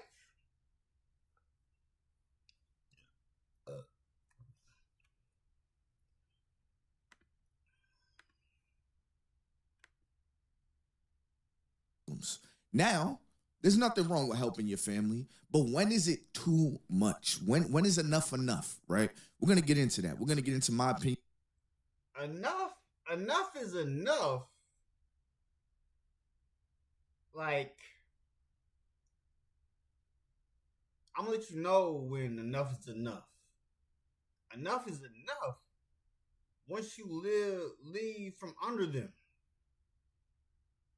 As soon as I came up to Louisville, Kentucky, the only family member that has ever reached out to me is my great auntie Brenda. I have never. There is only got, so I'll put two. So, my great auntie Brenda, my great auntie Annette, and also my other auntie on my dad's side. She had told me tremendously. She has offered a hand. You know what I'm saying? And I have also reciprocated paying them back. So that's a total of 3 people. Total of 3. And my mom, she helps me with the times that I'm dealing with right now. So I'm on the other end. I'm waiting on funds. I'm waiting on funds to come. So it's like I'm just stagnant, sitting still. But let's see. Yeah, about that and other people's opinions about that as well. I know a lot of y'all had dealt with that. If you're like me and you're very empathetic and sympathetic, it's hard to tell people no, but there is a line that you need to understand. And I think everybody could save a lot of money if they understood this line. But without further ado, make sure you hit that like button, the subscribe button. I post every single day except for Saturdays, because Sundays we do a scripture reading. So if you need like a virtual homie, let me be your virtual homie and go ahead and hit that subscribe button. It don't mean a lot to you, but it mean a whole lot for me when you just hit that button. So if you could just stop what you're doing, just smash that button for me, all right? But without further ado, let's get into this. I don't know who needs to hear this, but stop feeling like you need to save motherfuckers from storms that they created for their damn selves. Sometimes, if you try to help somebody while they're drowning, you're gonna go down with them. One of the truest statements I think somebody could put on the internet. Chevy Silverado, the best from day one. She put it in 51 seconds. I'm probably going to make it a little bit longer. People, this kind of goes back to the message that I had on Sunday, the video we had on Sunday about character, right? Always pay attention to character, because sometimes you may be paying so hard attention to the moment that you don't realize that the character of this person is what's bringing them to this situation, and you're going to have to do this again. See, a lot of times when people are in a storm, and let's just say they need help with a bill, they make it seem like this is the bill that if you help them with, it'll send them into the sunset. They will never need your help again. But then you find yourself helping them again with the same intensity, the same guilt, the same wonder of, if I don't help, what will happen? There has to be a moment where you say to yourself, perhaps I'm enabling this person. Perhaps me helping this person is not actually me helping this person. Stay with me. Me helping this person with what they're asking me for is not actually me helping this person. Because the fact of the matter is, let's just talk money. It might be their decisions around money that's the problem. I can give you $9,000 twice. I can give you $20,000. I'm speaking about real life, y'all. Now, I mean, I can give you a lot of money and you're still going to find a way to come back to me. It's not the money that's the problem. It's not the situation that is back due right now. Now, I mean, it's not how much you owe right now. It has nothing to do with that. It is how you are with money. And for me, the way I learned to be better with money was being bad with money. Nobody saving me from my bad decisions with money. Okay, I have to save myself. One of the best moments that I think any adult can come to is the moment of nobody's coming to save me. I need to get my shit together. That moment when everybody's like, yeah, I ain't got it. Yeah, I ain't got it. And you know you still got to take care of this. You can either drown or you can start to float. Most people are going to drown. Or you can learn how to float and learn how to never be in a situation again and learn how to pull yourself out. You pull yourself out of this situation. Some people will call it selfish and say, well, I mean, it is your family. Why don't you, Well, after a while of continuously helping somebody, you have to draw a line, because there are people out there that have, this is what I imagine at least, they have their phone, they have their messages, they have the person they call when they got drama going on, they got the person they call when they need some drama, they got the person they call when they want to go out, they got the person they call on the weekends, they got the person they call when they need some money, they got the person they call when they're short on some money. That's a problem. Those last two people, I mean, everybody on that list is pretty much a problem, but the last two people, that's a problem. Because instead of having a real source of income to supplement these bad decisions you've made, you have created people around you as your source of income. And then if they don't give to you, you'll make them feel bad for it, which is narcissistic, which is manipulation. What I've noticed is everybody that I've helped, right? Because right now I'm speaking real vague. Everybody that I've helped, they've came back. It was never the end. They always made it seem like this is the last little bit of dollars that I need. Just send me this. I'd send it. No hezzy. Here. How can you give it back though? Because I need it. Like sometimes, I remember one time I pulled money off of a credit card. Why did I do that? Because I knew I could pay that money back, right? Pulled the money off of the credit card and thought by doing this, they would definitely be like, well, I don't want it to affect his credit. They never brought it up. In fact, when I brought it up to them and said, hey, you said you was going to give me such and such monthly. Guess what?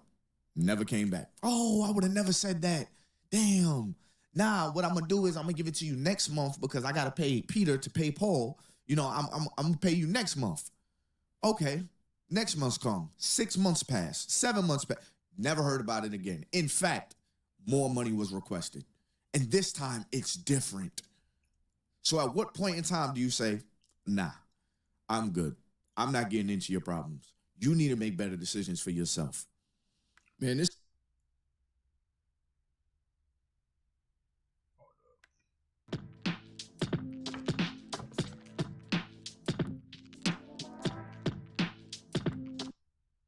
this topic really got... Hold up. Wait a second. I really couldn't see myself doing that. I really couldn't see myself doing that. So when I am sitting here, I'm thinking, who else would do this, right?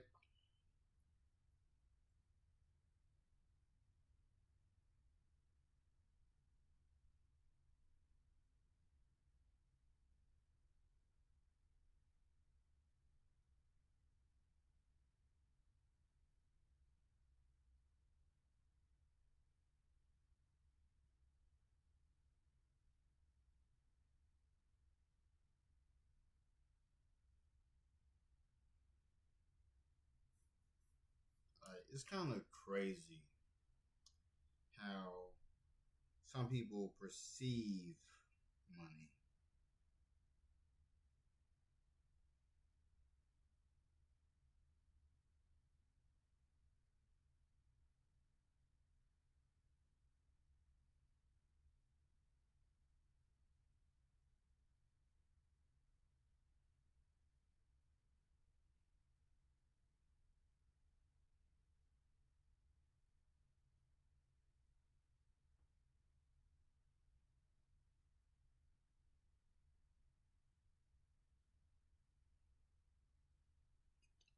It's crazy how people, I know, because there's some people, there's a person, not people, not a lot of people.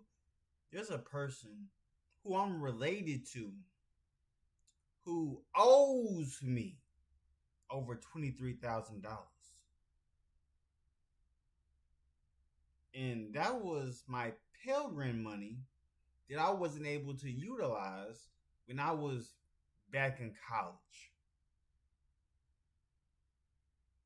So that's what that's what I have experienced. I've already forgave that person because I was young and I never got to spend that specific money. But then also, this certain family member also got credit in my name. Done did a lot of things that they were not supposed to do, but they did it anyway. That's what I've experienced.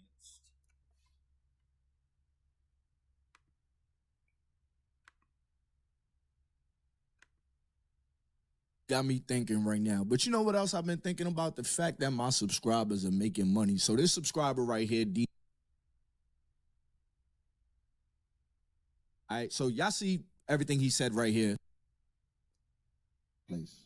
But look at it this way. When it comes to business, we know the most successful business people are the ones who are long-term thinkers, not the ones who are just worried about today. And if we apply that, for a lot of us, especially when we come from certain demographics, it's very common to help family and friends financially. That's a good point. It's a good thing. It comes from a very good place. But look at it this way. When it comes to business, we know the most successful business people are the ones who are long-term thinkers, not the ones who are just worried about today. And if we apply that same logic to helping people around us, we'll understand that you're not always helping by giving every time someone asks for something. Sometimes a no is going to be more beneficial for yourself and for them. So like, if today you say no to helping with something that someone may have asked for, it seems like a bad thing, but actually it's putting you in a better position to build yourself financially, which means that the more well off you are, the more help you can actually provide to the people around you. Again, it's like long-term strategic thinking. So don't think you're a tyrant because today you haven't given to the first person who asked you for something. Sometimes it's actually necessary to say no so that you can be in a better position to help out the people around you. That common expression when you're on a plane and it says, in the case of emergency, fit your own air thingamajiggy before trying to fit other people's. All right, so this case, this right here, it states helping family and friends financially. Helping family and friends financially.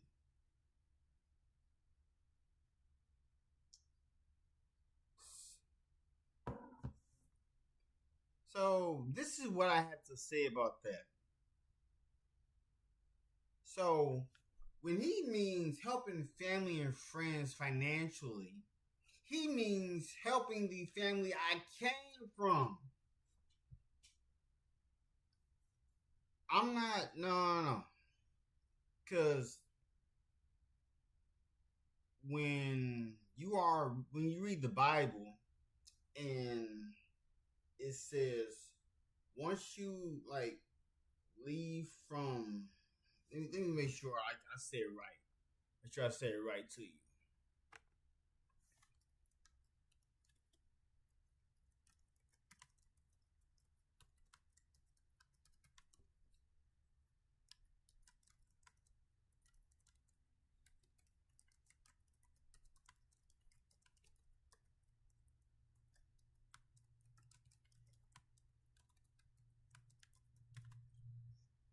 I'm gonna get y'all right.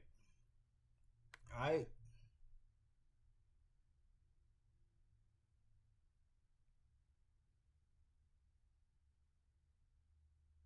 So it states, Genesis 2:24. Therefore, a man shall leave his father and mother and hold fast to his wife, and they shall become one flesh. The foundational verse is quoted by Jesus in Matthew 19:5 and referenced in Ephesians 5:31.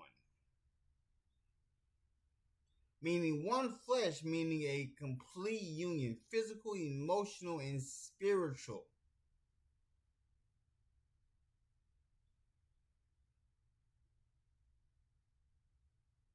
So, while it instructs leaving, it does not negate honoring parents, Exodus 20:12, but establishes that the marital relationship takes priority. So, the family you came from is not the family you're supposed to be focused on. The family you're supposed to be focused on is the family you create with your significant other if you have one. Like, it's not my goal to help in tight spots.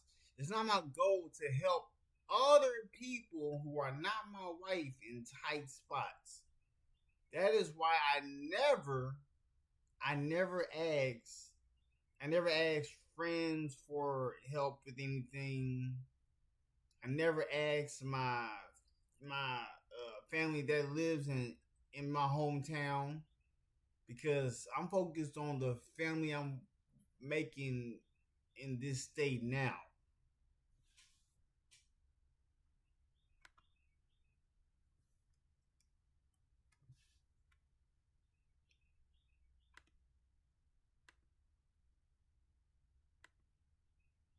Get yourself to a position where you're good so that you can make other people good as well. Anyway, that's a lot of talking. I talk about personal finance content. Again, I know some people are going to hate me for that because maybe you were hoping someone was going to help you out. I'm not saying don't help people. What I am saying is be strategic about it and think about the long-term goal so that you'll be in a better position to help.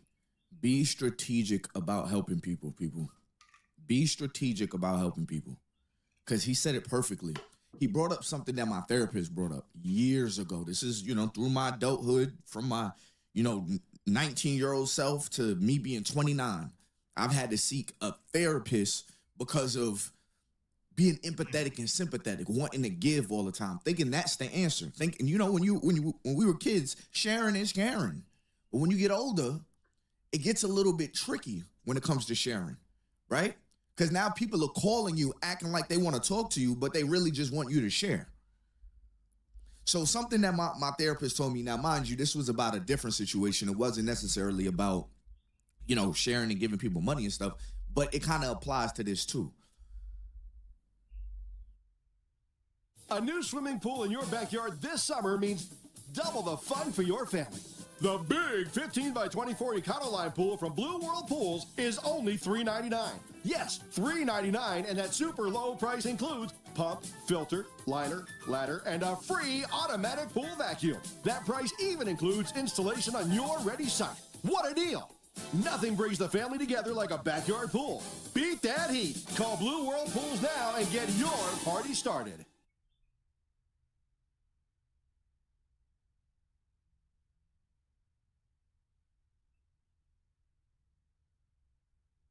Hold on, before you pay for yet another app to manage your team, let me introduce you to Connect Team, the one platform that replaces all of these. I'm talking about live scheduling, time tracking, and digital forms that help you stay in control. He asked me if a plane was going down and you and your daughter was on the plane, whose life vest do you put on first? Without a hesitation, I proceeded to answer and said, hers. I would rather her survive than me.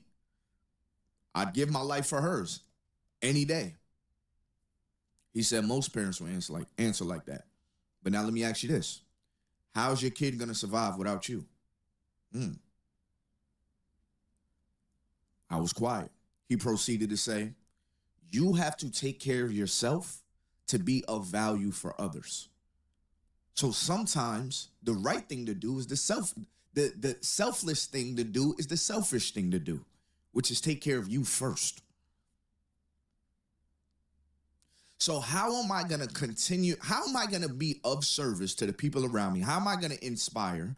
Now, how am I going to when there is a great opportunity for you and I can possibly invest in that, how am I going to be a part of that? How can I give you better advice if I keep feeding into your bad decisions and saving you, pulling myself down? That crab in a bucket mentality, I'm going to be very honest when I say this. And my folks that know, people that come from a little bit less fortunate places, I'm not going to say I come from the gully. Now, I mean, some people really come from the gully for real.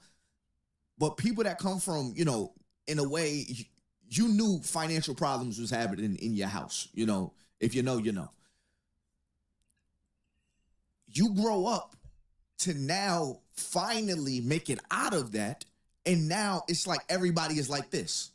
Well, what about us? Okay, I don't mind helping. I don't mind. Hey, what you need? Okay, I got you. Okay, cool. Okay, whoa. Why does it seem like I am now a source of income for y'all? And every single time I'm getting the same sob stories. At some point in time, y'all, we got to say no. And what you'll learn is, at first, no is uncomfortable. But then after a while, they don't even come around anymore. I'm going to tell y'all the situation I'm going through right now. I want to keep it 100. I want to keep it 100 with my audience. I was going to go members only. I got a couple of things, y'all, that I'm going through right now. Like, this past Sunday, I did a video, and it was so much more that I wanted to say. And somebody even commented, was like, yo, bro, you got to make this video longer. Y'all, I'm going through it a little bit. Now, I mean, just to clear the air, my household is good. My marriage is good. My kids are fine. Everybody's health is good. But I'm dealing with some things. You know what I mean? Right now, in my life, I have to prepare for something that I did not expect to prepare for this early, right? A purchase. And hey everybody, Walton Goggins here. Starting a business is never easy, but with GoDaddy Aero, that endeavor is about to become a whole lot easier. Hey man, you got this.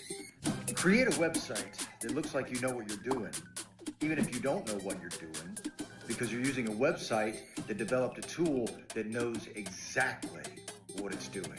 It helps you design a logo. This is what we came up with. We put it here, we put it everywhere. Everybody that is close to me kind of knows, like, all right, he's in this position right now. He's preparing for this. He can't really make no subtle movements. I also have a family member that's going through it as well. I've given this family member a lot of money. Now, this is a very close family member, and it's hard for me to say I can't. But this time, I genuinely can't afford for you not to give it back. And this person never gives it back. Or if they do, it's usually of smaller amounts. I let this person know, look, I can't right now. It's just not, it's not in my range to help with that right now, right? First, it was about thing A. They needed help with thing A because they're going through a lot. They need help with thing A. Please help me with this because it's the end of the world if I don't help this, if I don't, put money towards this. I was like, I already put $18,000 towards that. I can't put more. Okay. That conversation dies down. It comes back. Okay, I already told you my situation. I can't give you more money for that. It hasn't returned. It hasn't even became the thing you said it was going to be the last time I gave you $9,000. So, what are we doing? I'm good. I have something to worry about right now. Fast forward. Hey, I need help with thing B. Can you please help me with thing B? I don't know what I'm going to do. I'm going to be on the streets. Okay, I told you I have something going on myself, like for my family. I got a situation going on here.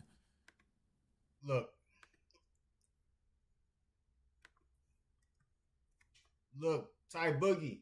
Ty Boogie, I understand where you coming from. I understand it. I understand it so much. Like, I'm gonna let you know something. Once you leave from your parents and you find your wife, your main focus, your main priority is your family first. Ain't that what you was talking about, right? With the life jacket scenario. If you don't take care of yourself, take care of your family first, then you'll help them. That's the same scenario. So, you have given someone $18,000. When I was going to Sullivan University, I look at my Pell Grants. I look at the money I never got to actually spend, and I never knew where that money went to.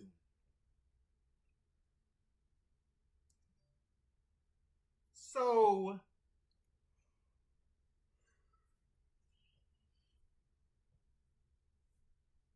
you want the whole $18,000.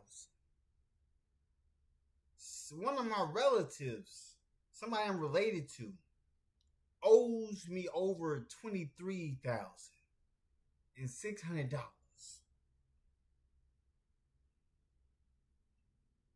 So,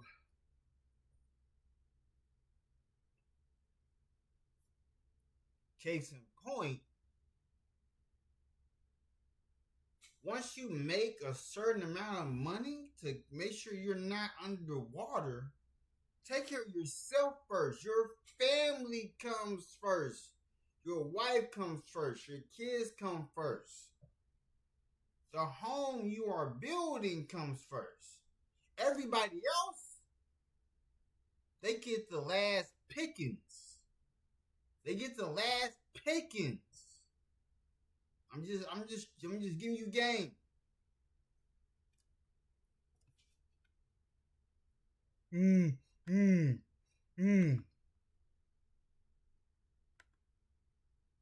Yeah, but how are you going to do this? It's me.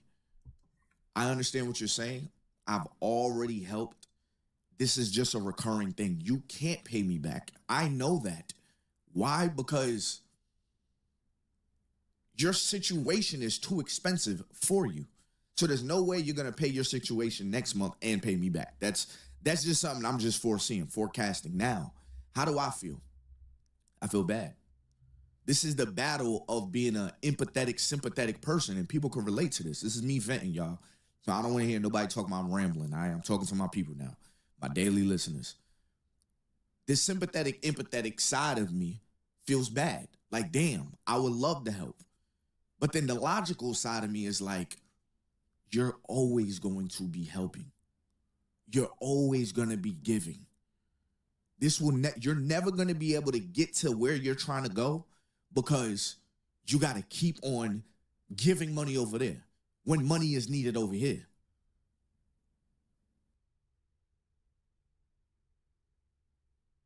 You don't have to settle for this. Get into the vehicle you really want at Right Way. We make car buying easy and worry-free. Shop online or at one of our dealerships. And with approved credit, pay no money down and no payment for 90 days. Yes, 90 days. Every one of Right Way's 2,000 vehicles is backed by a 6-month, 6,000-mile warranty and includes all of this. Get pre-approved online, then drive today with no money down and no payments for 90 days. Shop today, drive today. Only at Right Way and rightway.com.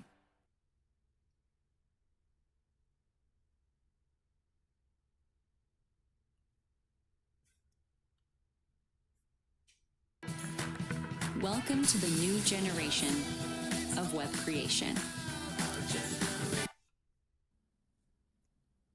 So at what point in time do you say you got to let them figure out their own problems? They have to figure out their own issues.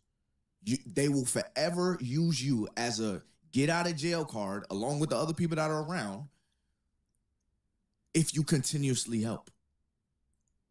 There has to be a point in time where you say, you know what? I'm sorry. I hate to see you go through this. I pray you make it out of it. You will make it out of it. But you got to go through this. Because this is a recurring thing around the same time a month. Same thing every month.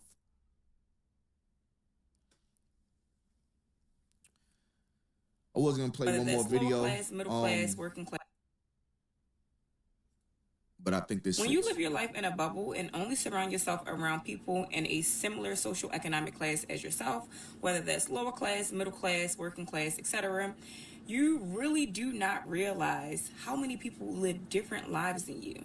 Like, there are people out here whose parents are paying the 20% down payment for their home. Okay? I'm talking about $90,000, $100,000 that the parents are just gifting to their kids to their home. And I look, so for me, like, this is what I would do being a father. This is what I would do being a father. So I'm already putting things in motion. I'm already putting things in order for when our kids get here. So when our kids arrive, when they arrive, they not have to worry about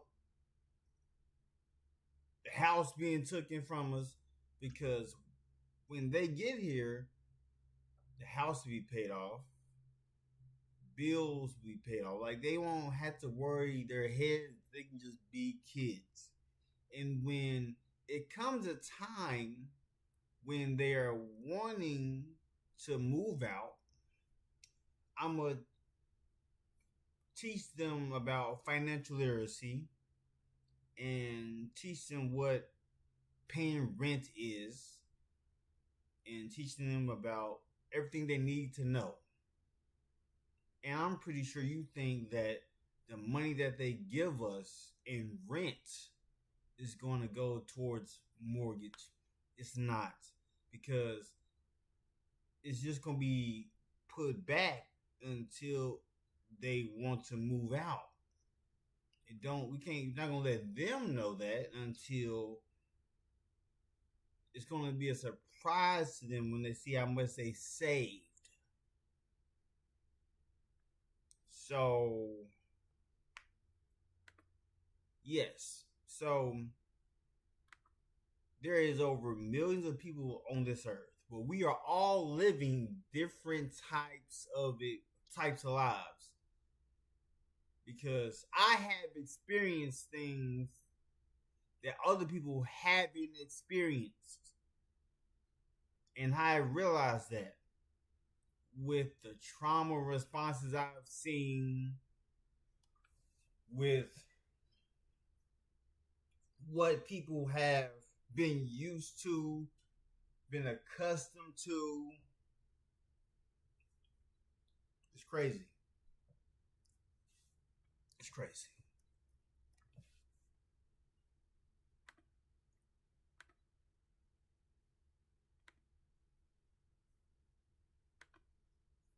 And this is no slight to the parents or anybody who's privileged enough to receive this. But this is something a lot of people don't know, specifically myself. I started working at a job before. This was a few years ago. And we were just sitting in the room talking. And even though I felt relatable to my peers in the room, at that moment I realized, like, oh, things are different. Like, they have parents who are putting down payments on their homes. They have parents who are paying for their entire weddings, 30, 40, 50,000. They have grandparents who are pulling equity off of their homes and gifting it to them as a marriage gift for a down payment on a home. Like, people, you really do not realize until you start talking to other people. You think that just because you work in a similar job as someone, that they share the same social economic class as you, and that's just simply not true. Man, that is a goal of mine. Like, one of the things I really want to do in my life is take the financial burden off of the family I've created. Emphasis off of a family I created. You know what I mean? Because I brought y'all here. I'm talking about my kids. You know, my wife being a part of my life. Like, you know, I don't want money to be a thing that I experienced growing up. You know, everybody knows we're having money problems and, you know, stuff like that. I want to make smart decisions with my money. And part of making smart decisions with my money is protecting myself from outside neediness. I need to give here. I need to give. I am the sole provider of my family. You know what I mean? I need to be here. So sometimes giving as a married man, head of the household, sometimes giving outside is taken away from over here. Like I said, I have a huge responsibility I have to take care of this year. Huge. That I did not I'm talking about something that was I was supposed to have 3 years for this. I have to do it this year. Huge. Am I going to do it? Am I capable of doing it? Will I do it? Most definitely. But I need everybody around me to be on board. That usually, Ty is smooth sailing. This year, Ty got business to take care of. And it's so funny. You didn't inherit this. You built it. Every late night, every dollar earned with Relay. See your cash flow clarified. Every account, every move, instantly visible. Real-time dashboard. Mobile controls built for action without friction. Relay is built to run how you run.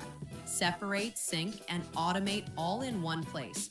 Fast transfers, smart permissions, zero guesswork. This is business banking and money management for the self-made. Join the self-made nation. Discover more at relayfi.com. This year, I really didn't have anything. Like, everything was just coast. I'm not doing nothing new on YouTube besides this consistency. All I wanted to do was be consistent on everything I started last year. Being a husband, being a father, doing my podcast, smooth sailing with my real estate properties, and continue to grow myself in the gym and mentally and spiritually. Spiritually in the gym and mentally, however you want to put it. Right? That's all I have. But this, God has a way of saying, nah, this year I want you to do this. All right? And that's what I'm in. But it's like the people around me that are outside of my house could care less of what I got going on because they got something going on. So I want y'all to comment below. I know I didn't give you a lot of detail and stuff, but I do value y'all's opinions. Believe it or not, I read the comment sections. So yeah. Very last thing I want to say. As the first video of the morning, I'm rambling. Very last thing I want to say. Somebody commented yesterday and they said, better yet, let's go to the comment. Right? Let's go to the comment. It was underneath this video right here. Hey everybody. I don't usually do this, but anybody that has this concern, confusion about my channel, I want to make something clear. I want to make something very, very clear. Let's see if I can find it. Comment. Talk to me. Here it goes. Talk to me. Tell me you got some extra. I want it. Tell me you got some extra. Wonderful. Tell me you got some extra. Talk to me. All right, so I'm gonna read this comment. Oh, this is my comment. So this is a very good comment. And no shape or form am I offended by this at all. But I just want to make this clear for anybody that be wondering. All right. She said, Ty Boogie, I really enjoy watching your daily videos. No disrespect. I noticed this is your second video you made a reaction to Janae's video. What makes Janae such a great creator, she takes her time to educate her viewers, audience. She does her individual research and produces engaging and original content. Janae has never made a reaction video to any YouTuber videos. This is why she was able to gain a larger audience, subscribers, due to her authenticity and organized content. Your viewers or subscribers would appreciate when you produce well thought out original content. Okay. So before I get into my answer, I appreciate feedback. You know what I mean? Like, feedback helps my channel grow. I'll read my comment. I appreciate this comment truly, and those that have been around for a while. Matter of fact, I don't even got to read that. I know what I got to say. Listen, to my people that have been around my page since the 20,000s, since the 30,000, you know that I was scripting whole videos, putting clips together, telling whole stories, educating the audience, all of that. You know what I mean? And I explained to y'all before my daughter was born, for y'all that don't know, I have a son that's 1 year old, and my daughter, she was just born this past January. Leading up to my daughter being born, I let my audience know things are going to have to change, right? There's no way I was going to be able to do what I was doing before, which was scripting videos, doing research for videos, spending all that time to edit those videos and be able to produce at a high clip like I want to this year, right? My goal is to be able to give people content while they're at work. That's my goal, right? Again, I understand how fast the day goes by when you're entertained, you know, by something you can just put in your ears. I let everybody know I'm gonna have to change things around because, you know, I don't have that much time anymore. Like, I literally have about an hour to figure out my videos and then maybe 2 hours to get my videos done. Then I gotta run back upstairs. Yeah, I mean, and go get my son. You know, my wife can't, handling 2 under 2 is a lot, you know. So I do what I do, and then I have my family. I would like to believe that through my videos and my life experiences and in the conversations we have, you know, and even the topics, I try to have a healthy balance of entertainment and education along with spirituality on my channel. Now, I mean, from what I see in the comment sections, it's received very well, and I appreciate that, but I completely understand that this type of content wasn't going to be for everybody. While I appreciate what Janae does on her channel, similar to what I was doing before, I wasn't doing it to the magnitude that she does it. She's a lot better than I am at that. But I think I'm really good in my avenue, which is just being able to speak off the cuff. You know what I mean? Edit a whole lot less. I don't think anything is more authentic than me being just me on the camera. Thank you, baby. Thank you. Is it the most organized? Nah, it's not. But again, we just have a chill session, daily podcast vibe over here. You know what I mean? So again, while I appreciate that comment or whatever, I just want everybody to understand why I don't do that type of content like I used to, or why I don't do that type of content in general. You know what I mean? Just want to make that clear because I don't want y'all to see it as, oh, he's a lazy YouTuber or whatever. I mean, people are going to think that. They're going to think what they want to think. It is what it is. There was another part that I wanted to talk about in this. I don't see it, but it looked like she replied, and, you know, she appreciated, you know, my reply, whatever, and all that good stuff. So there's no bad blood or anything. I just want to make that clear, you know, why my content is how it is, you know, and I have fun doing what I do. But anyways, y'all, make sure you hit that like button, subscribe button, turn on my post notifications and all that good stuff. And just let it be an example that when you're grinding, when you're doing something, it won't always be understood why you're doing it like that by everybody, right? Sometimes. So look, I'm going to say this. Like, y'all can comment down below. Whoever watching this, whoever sees it, just leave a comment. What do you want to see from me? This is already I already got the second episode for my podcast that I made on TikTok. So I got one. So my first episode I did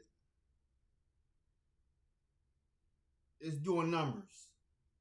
My second episode is about to do more numbers.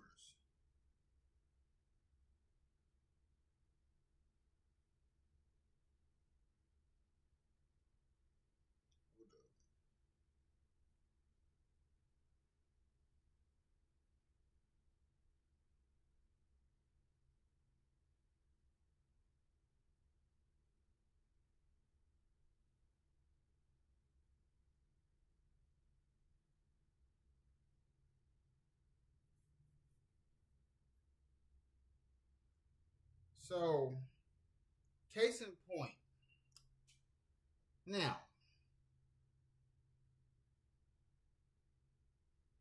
this is my second episode. All right, I made this video, so I woke up, made the bed up, made breakfast, cleaned dishes, you know, the works. And over 300 some people already seen my video. I don't pay to get my video out there. I just send it, and whatever happens, it happens. And just how my first video, see, it is saying what? It's saying you're outperforming 90% of creators with similar follower accounts.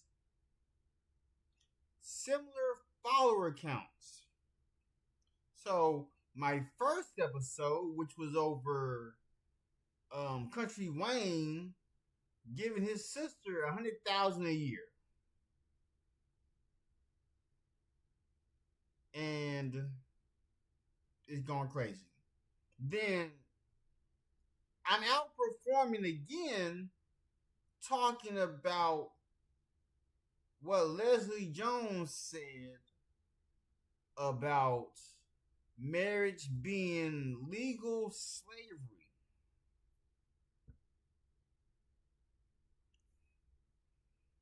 So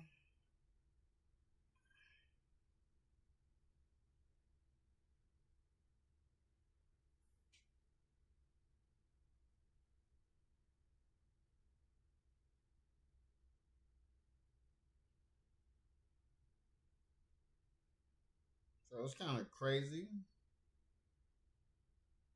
Like my biggest, so the most views I've ever had was on my last TikTok channel that got suspended for I don't know what reason.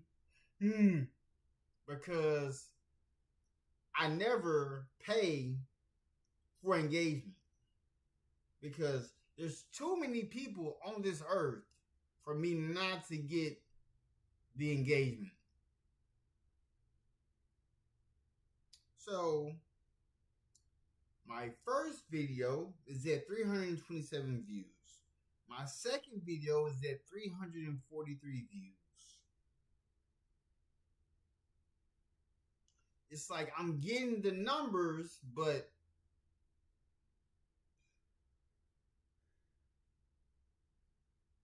yeah.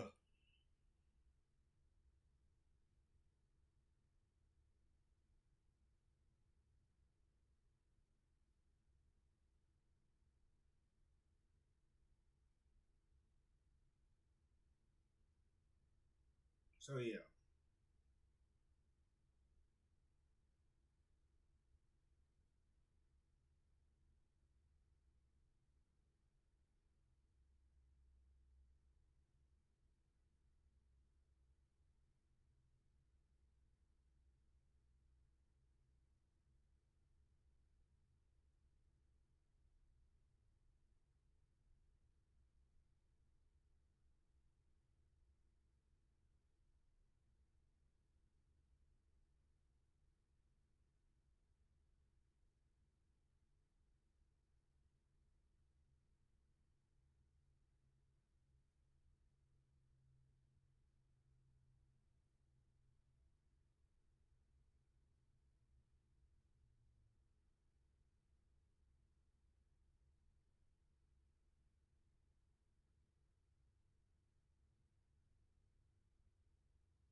Alright, so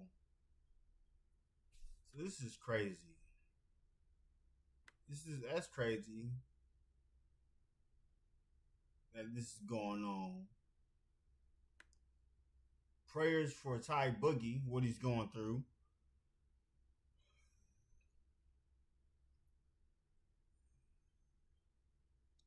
Prayers for Ty Boogie. But let me know, like, comment down below. I got my second episode in the tuck. I'm about to post that when I get done doing this.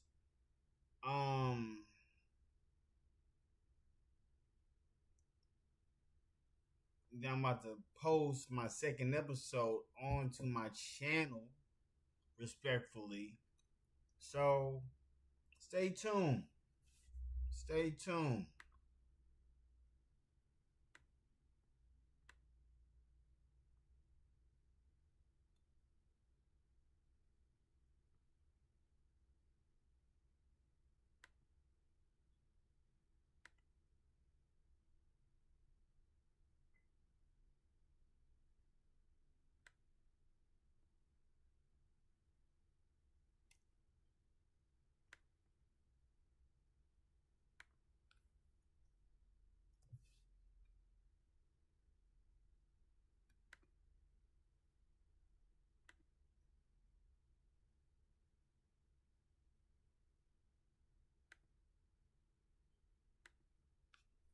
You have to just understand what works for you.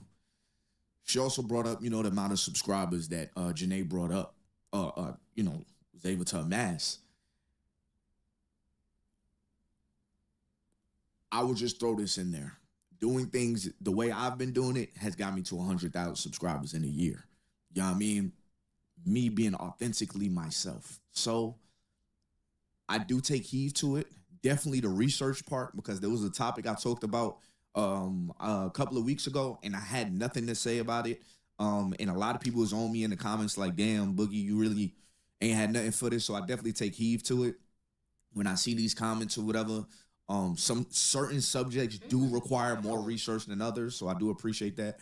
And all that good stuff, man. But thank you to everybody that show up for me every single day. And I mean, like, y'all are real life my community. There's things that I've been going through recently that I'm like, damn, I really want to talk to like my audience about it. I don't want to make this an Instagram status. I don't want to make this an Instagram story. I almost want to go into my members only, go live, and just ask for y'all opinions. You know what I mean? Because I be thinking I'm bugging sometimes. But anyways, y'all, make sure you hit that like button, subscribe button, turn on my post notifications and all that good stuff. And if you want to make some extra money just playing games on your phone, all you got to do is click the link in the description below, the link in the comment section.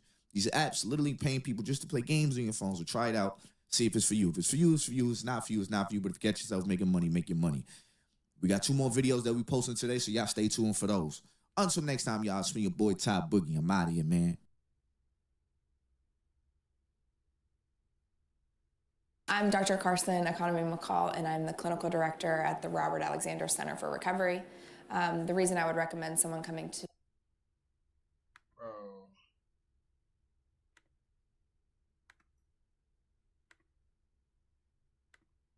the internet love.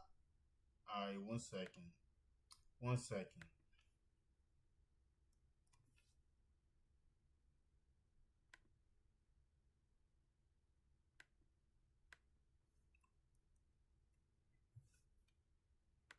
One second. Just give me 1 second. Because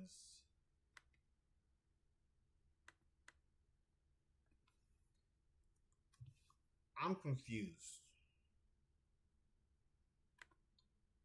I'm pretty sure when you're driving, they tell you to leave space for people to, if they have a left signal on, right?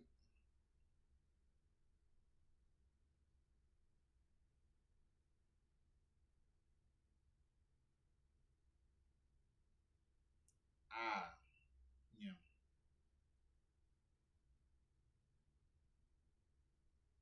Yes, a straight line, never mind. Yeah, so never mind. Yeah. So basically this person wanted to get over in the left lane but they can't go over a straight line. Like there's no dash.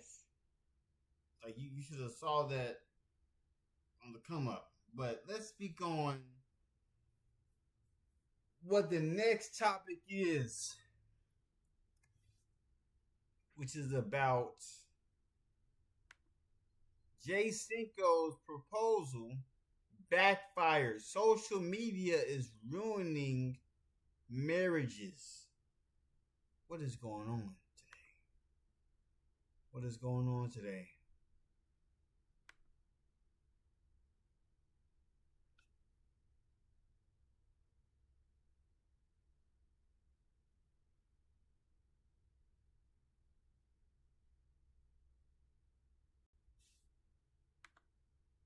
Loves to find something that is wrong.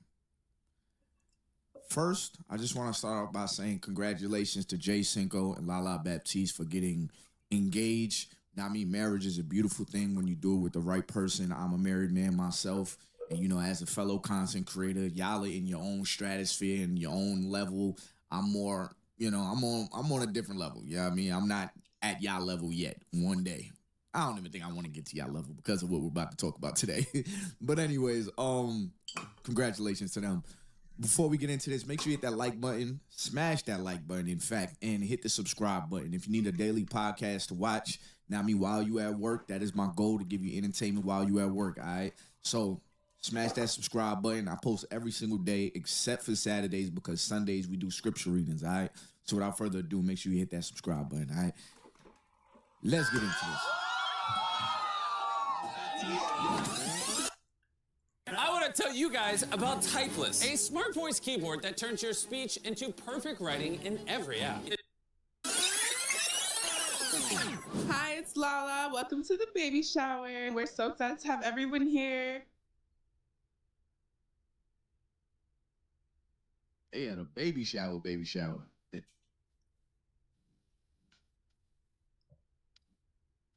I just wanted to come out here and make a toast.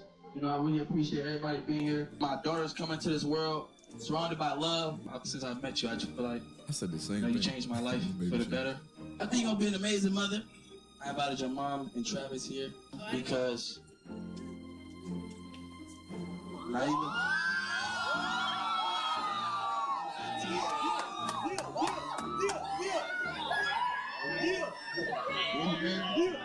There's only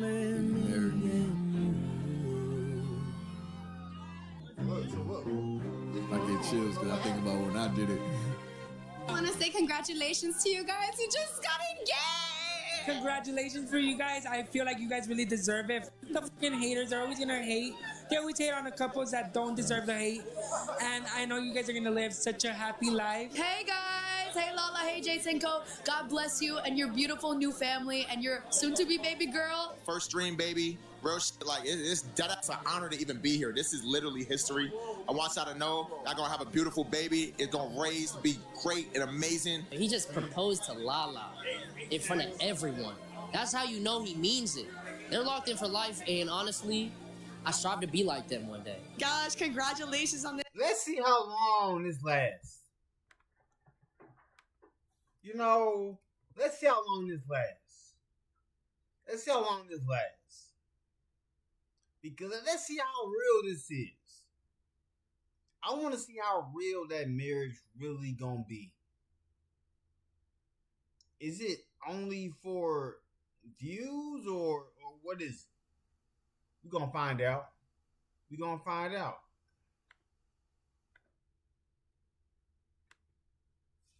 The engagement, and I that's can't truly wait to fire, meet the baby girl. Shout out Lala Cinco, man. I'm so proud of y'all. Congratulations. So it's Zoe here, man. Just giving a shout out to Lala Cinco. Wishing them the best moving forward. Nothing but love and support. So congratulations to them. I mean, it's beautiful. They're inviting a beautiful baby girl into the world. They're also 1 second, y'all. Yo, Daddy, I'm recording. I can call you right back.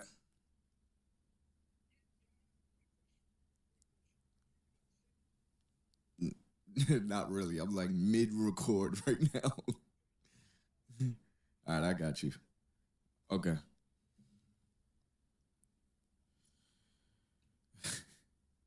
So congratulations, like I said, to Lala and Jay Cinco. This is beautiful. Baby girl's gonna come into this world. Her parents are married. Yeah, I mean, it is a beautiful thing to see. You know, when two people are in love and they know they want to be together and they get married. I love to see it because that's my life that I experience. And those that are married and you're in a happy relationship, you're in a happy situation, you probably felt that through this video as well. Like, wow, this is beautiful. But of course, people that are not that happy will find something. You know what I mean? They will project. I think that is what the watchword of this video is going to be, projection, right? People that are going through something in their lives, they love to project it onto other people's lives. So that takes me to this next video right here of people giving their opinions. Here we go.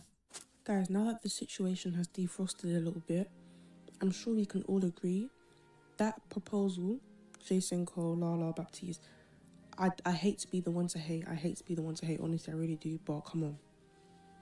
You can't watch that clip and tell me that Lala was happy with that, bro. I don't know, like, Jay Cinco, you really thought sticking a bunch of streamers, cameras all in her face, just getting on one knee, no speech, no nothing. Like, you could just, bro, just looking at Lala, looking at the girl she is, like, you can just tell she wouldn't want something like that. And I know people, like, hate that. Lots of people have so much negative things to say about the relationship. Cause I remember that Lala said that she stated in the clip that she wanted DDG. She wanted to be with DDG. I was for sure she said this. You can tell me if I'm wrong or not, but I'm for sure she stated she wanted to be with DDG.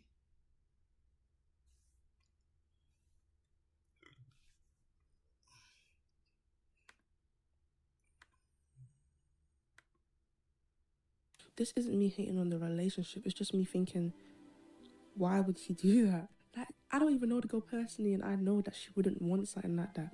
Like, she's the girl that gives soft life, soft, private, intimate proposal in a beat. Okay, I gotta pause it. All right, because I want to start off by saying, y'all don't know these people. Man, this topic really got me thinking right now. But you know what else I've been thinking about? The fact that my subscribers are making money gone so far with this new streaming thing.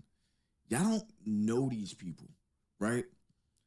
This is not the first time that this has been done like this. Take this from a man that has proposed. Proposing is not easy. There is mental gymnastics that you're going through, not of whether or not I'm making a right decision, but whether or not I'm doing it right. What if there were people there that she would want to be there?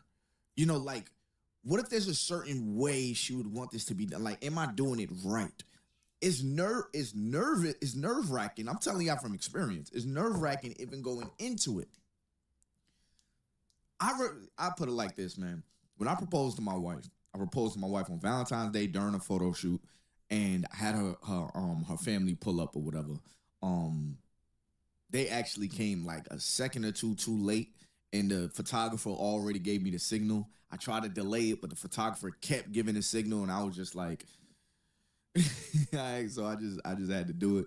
But I had a whole planned thing to say. When that moment came, and I got down on my knees, and I looked up at my wife, it's like, I think it made me more nervous because I was like, I don't know what's gonna happen. It's happening now.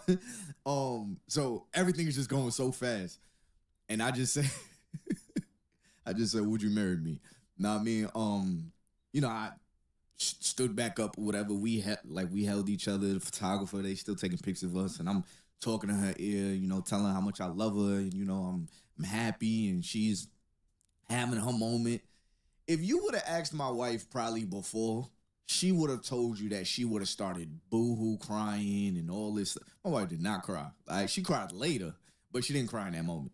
I mean, you don't really know in that moment. I mean, you don't really know how you're going to be in that moment. And my wife is actually like that with a lot of stuff. You know what I mean? Like when she's in these high stake moments that you'll expect somebody to be like, oh, thank you, Lord, thank you, Jesus, and fall out. She's more of the person to be like, wow. Like, you know what I mean? And just, I know her to be like that. I'm kind of the same way. If you buy me a gift on a birthday or something like that, my response sucks. I don't know if it comes from trauma. I don't know what it comes from, but I'm not really good at showing like crazy excitement, right? But anyways, back to the proposal. I had a speech, you know what I mean? But by the time I got down, I was nervous, you know, but I was so happy when I did it. I was so happy when I did it. She was happy the way I did it. You know, we talked about it. And you know, best decision I ever, one of the best decision I ever made in my life. But yeah, from the outside looking in at their situation, what do I see? As a married man that has done exactly what he did, I see a man that loves his woman. That's the first thing that I see. I see a woman that is pregnant, you know what I mean, that is carrying his baby. She loves this man. Be right back. Hold up.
Get down, Luna.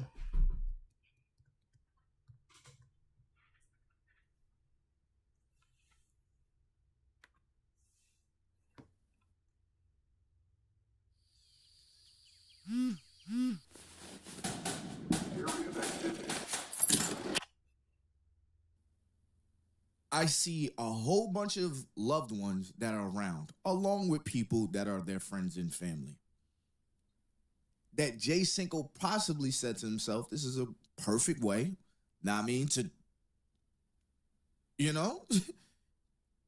everybody gets the experiences. She doesn't have to feel like anybody wasn't there to share the moment.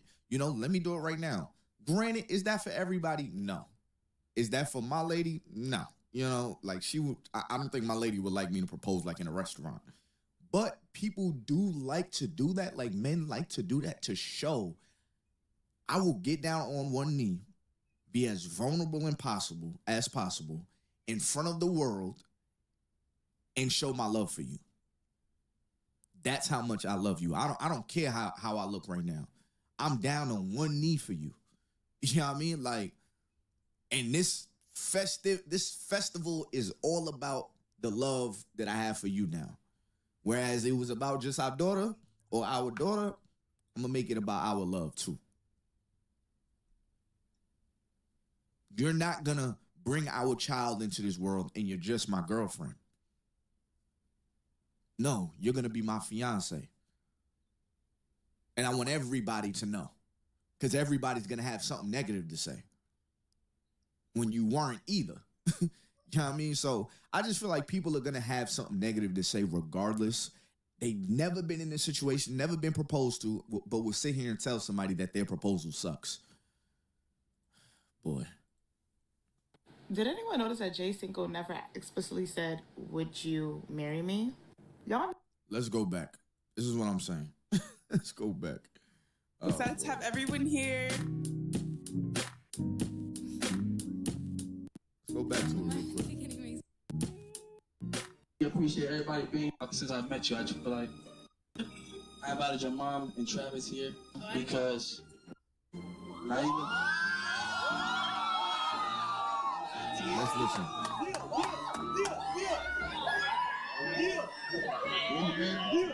Will you marry me? Okay, so what is this young lady talking about? The jokes write themselves, bro. People get on the internet and project. People are angry about their lives and they get on the internet and they just project on the other people. Like, I be scrolling through content to kind of get videos and I just be coming across stuff that I'm like, the internet is such a cringy place sometimes. Niggas are getting so lazy with proposals. What is, as you can see, I invited your mom, your sister pulls out ring. Cause now you know.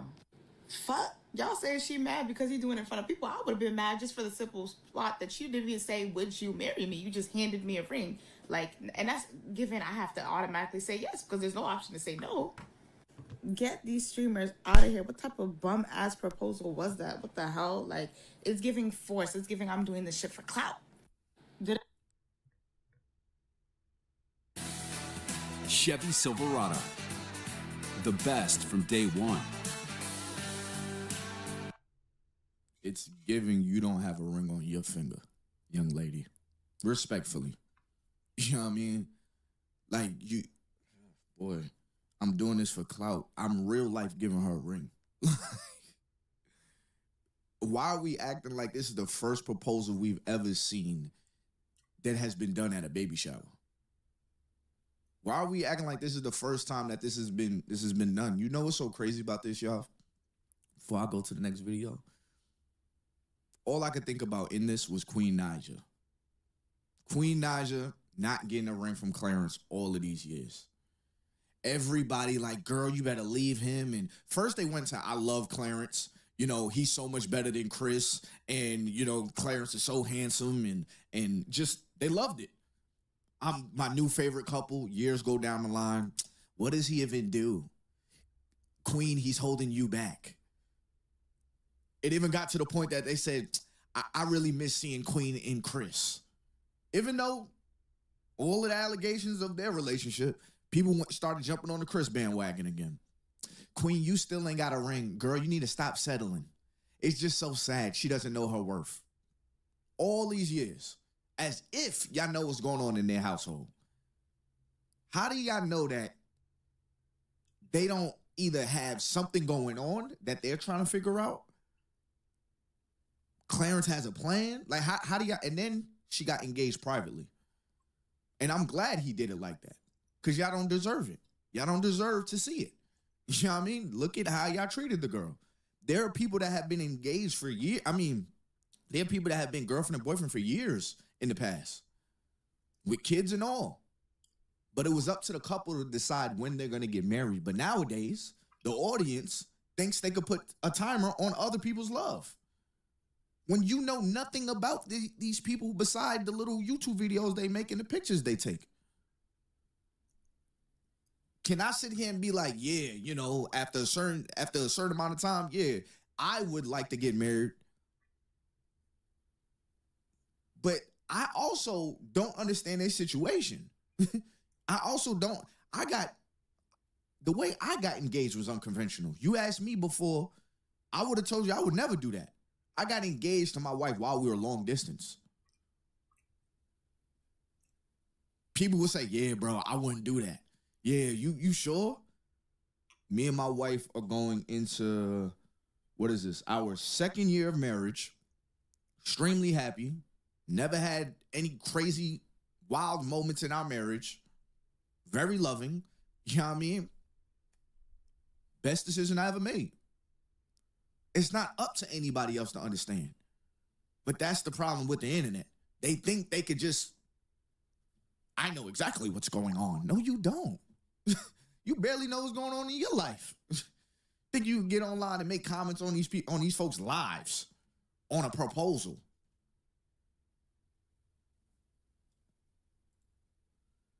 So I'm saying single people will keep you more single. Elaborate.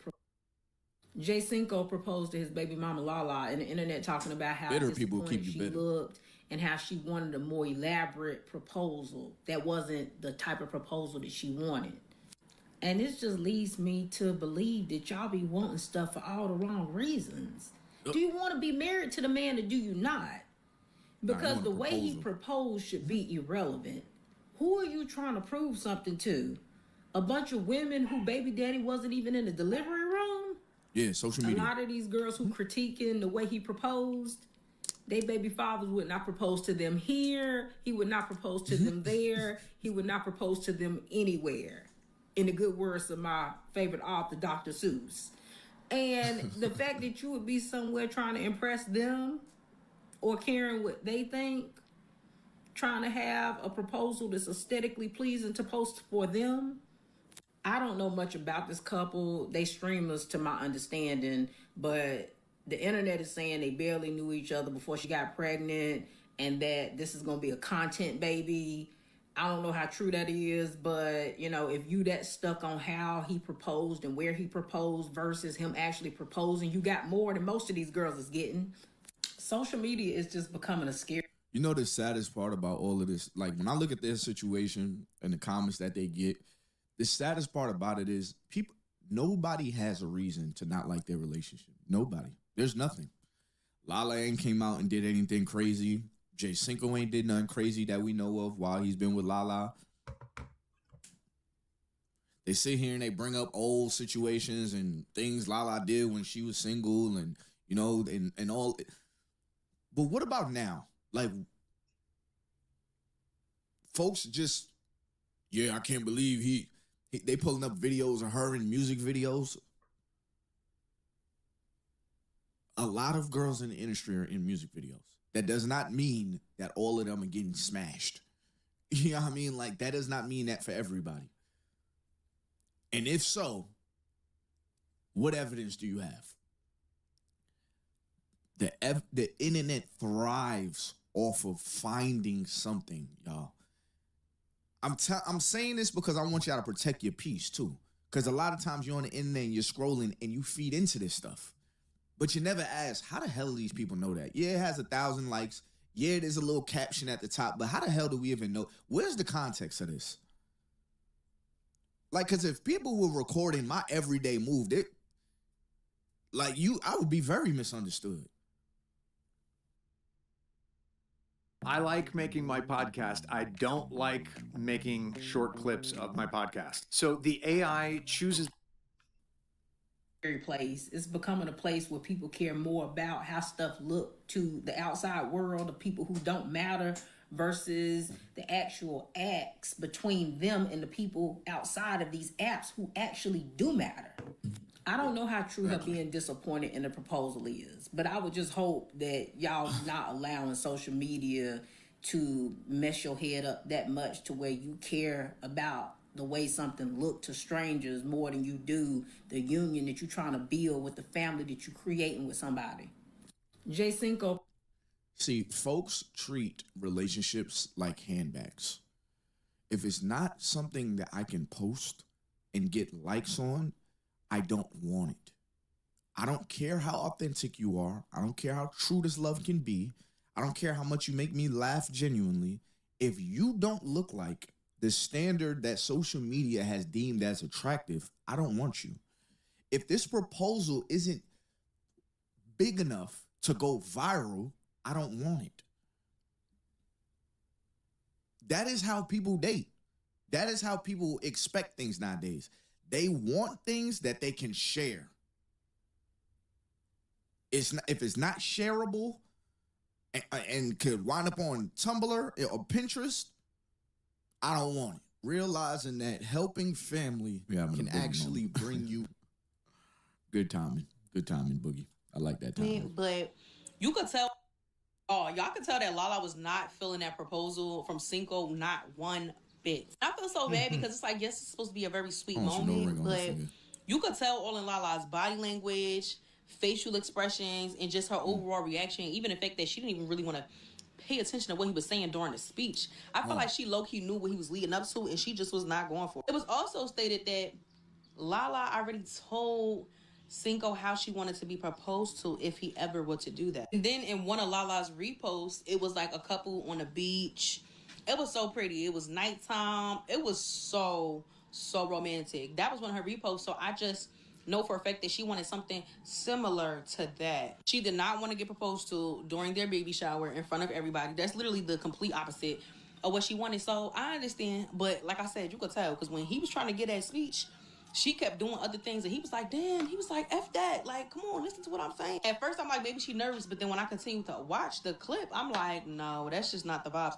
And then it's like streaming culture. Yeah, I get that's how you make your money, but everybody's streaming 24/7. You can't even enjoy yourself, have fun, or make no mistakes, or even have a private embarrassing moment. She didn't want that. Cameras all up in her face, everybody there on a mic. Like, no, that's not what she wanted. That was not her idea of being proposed to. And I know Cinco loves her and he was excited to be moving to the next step with her, but you gotta listen to what your woman wants. That's not what she wanted. I'm sorry, ladies. I get it. I completely get it. You have a way you want to be proposed to. But I'll be damned if I get an attitude because I didn't propose to you right. I'll be damned. As a man, I'll be damned. Like,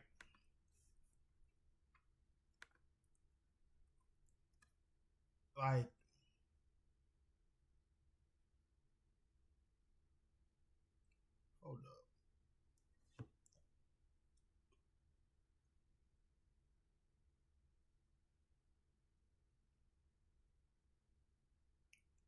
One second, real quick.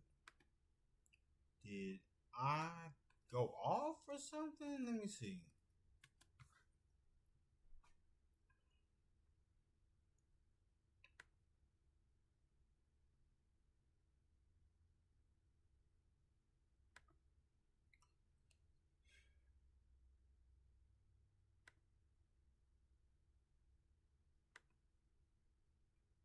Did it turn off or what?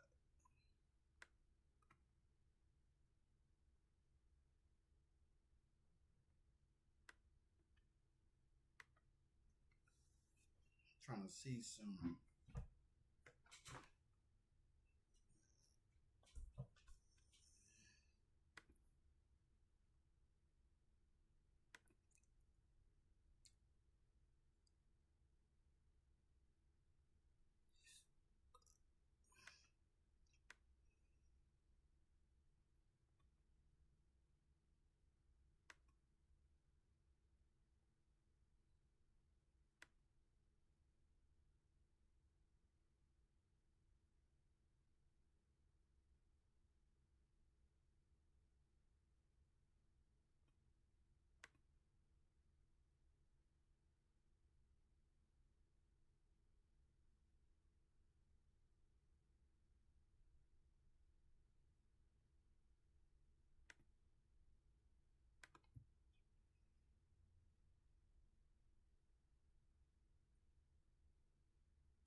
so it was no issue.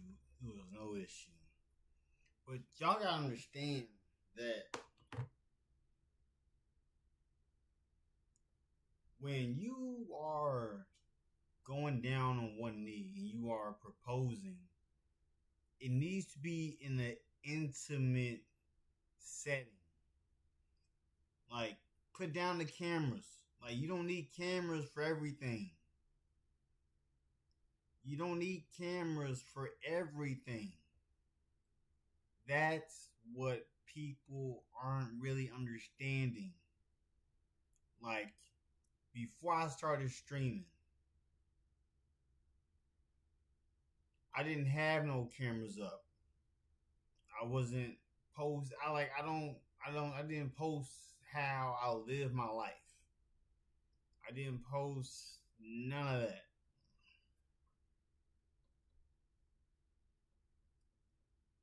So, just live in the moment. Like, don't turn your whole life into content. Certain parts of your life, everybody doesn't need to be invited into your life.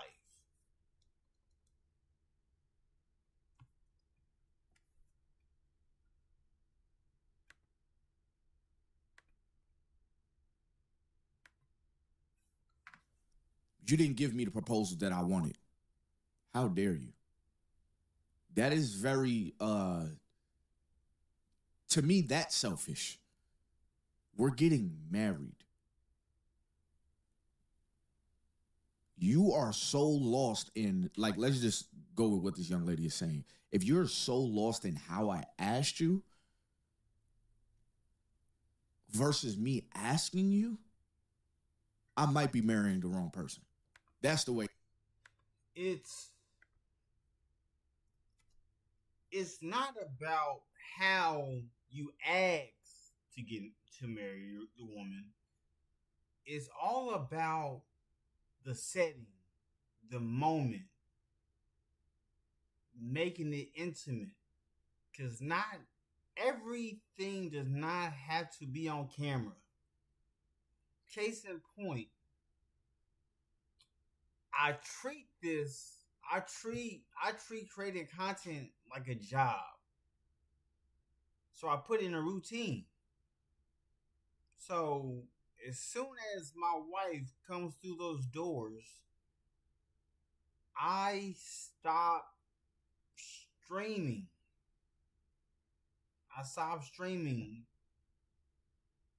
in one go.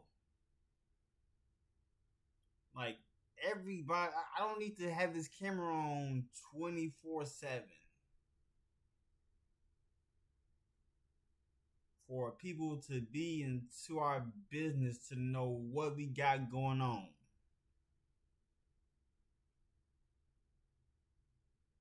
So,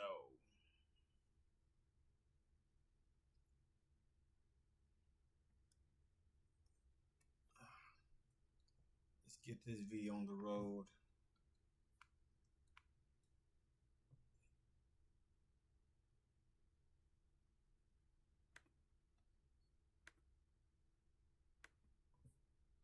Way I see it. This is extremely vulnerable for me to do. Going into a marriage, a man is giving a lot in the eyes of the court. Even spiritually, I'm saying I will lead you spiritually. For y'all that don't know how the structure of a family goes spiritually, it goes God, the husband, the wife, and then the kids. The husband has to be aligned with God, and the wife has to be able to trust the husband to be led, because the husband's being led by God. I'm proposing to you, saying that I will properly lead you in the way God wants me to. And you're worried about. You don't have to settle for this. Get into the vehicle you really want at Right Way. We make car buying easy and worry-free. Shop on. We wasn't next to no water.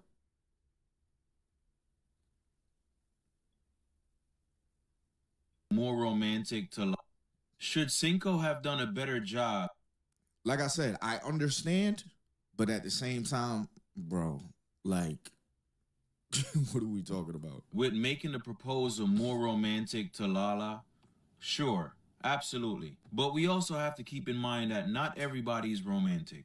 As a young man, he will grow, he will learn about his future wife, and I'm sure he'll figure all that romantic stuff out. But what we should be giving him credit for is the fact that he stepped up to the plate and proposed to this girl that he got pregnant. Because you have so many people who create broken homes, and he's not trying to do that. He got her pregnant, he's stepping up to the plate, and he proposed to her. So let's wish the best for them and hope that the relationship continues to grow.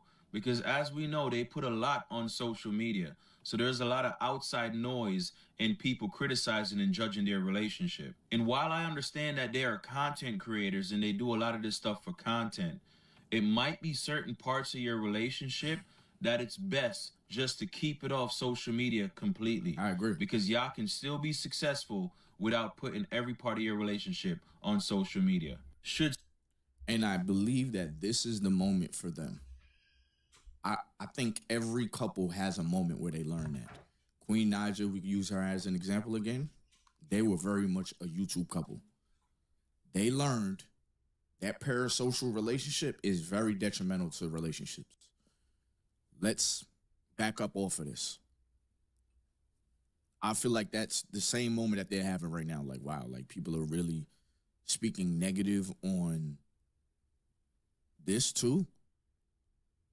Like, y'all sit here and bash every girl that doesn't have a ring but gets pregnant or has somebody's baby, and now a man gets engaged, proposes, just like y'all be saying, like, people are literally dragging Lotto right now.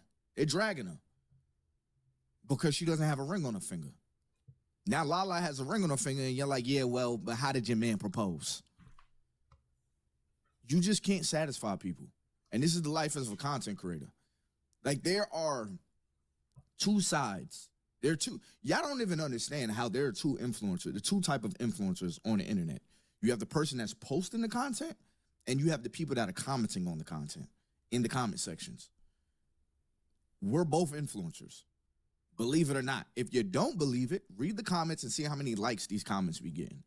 Read the comments and see how repetitive the comments are. Somebody start. See, look, I don't read comments.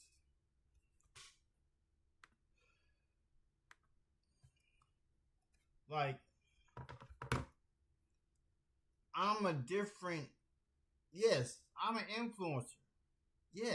I am an influencer. But there's a difference between me and other people. There's a difference between me doing content and everybody else doing content. There are some people who do content. They do this because they make money. I create content because I do this for free. I make money outside of this. Like,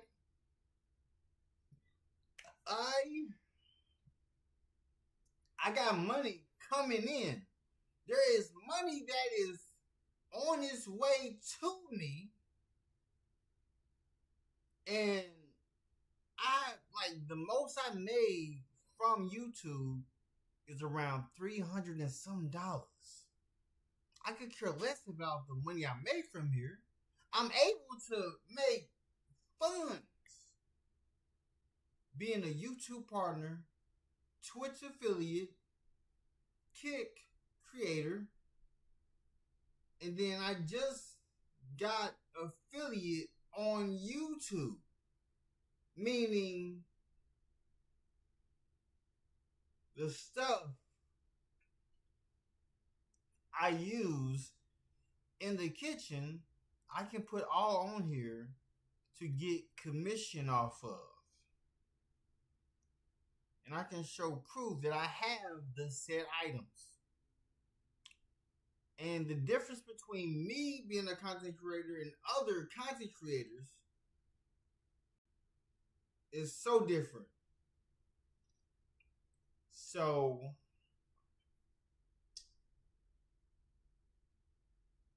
Case in point, with me being an entrepreneur,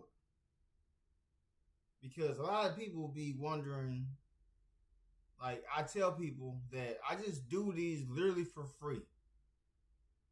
I got 7 sponsorships. 7.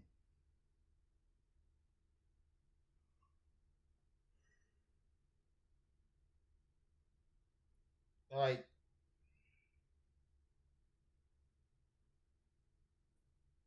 I'm about to purchase more items, but you know,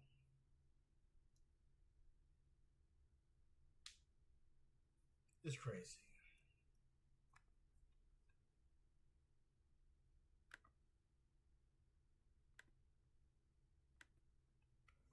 Started a comment, and other people followed a comment. People were influenced by a comment. People were influenced by somebody else's thought. You're also an influencer. But anyways, y'all. Oh yeah. Yeah. So I don't read comments. Like, case in point, bringing my TikTok. I just make the video. After I make the video, like, so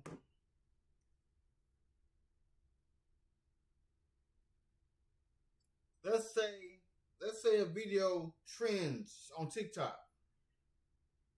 I won't see nothing about it until it comes over to Twitter, because that's where I get all my content from.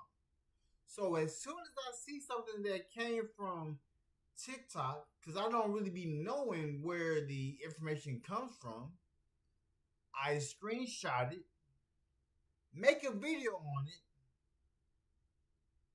get views, and then I'm out. All of a sudden, there's a lot of people engaging with it. Like,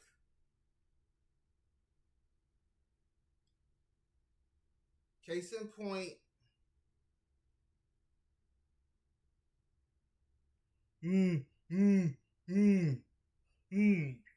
case in point, with this specific one, I made this post, and then I didn't think about it no more. I got 14 likes, 8 comments. 8 people are commenting under this, talking about they agree with Leslie. And Leslie is a single woman.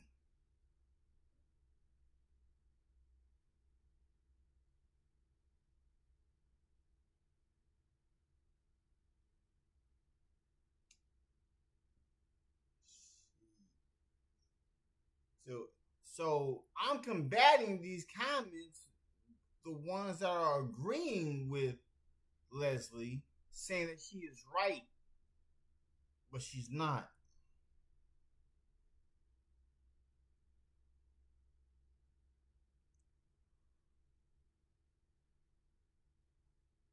Ugh.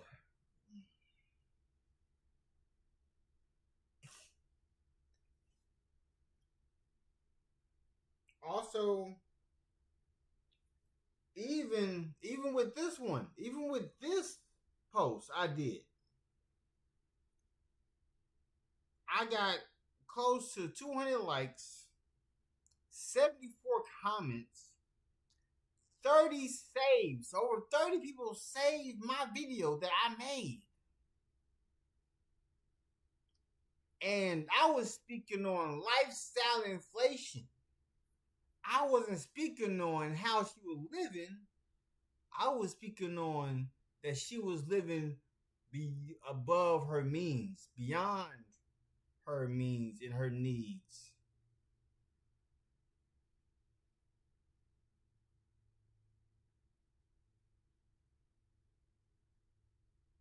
So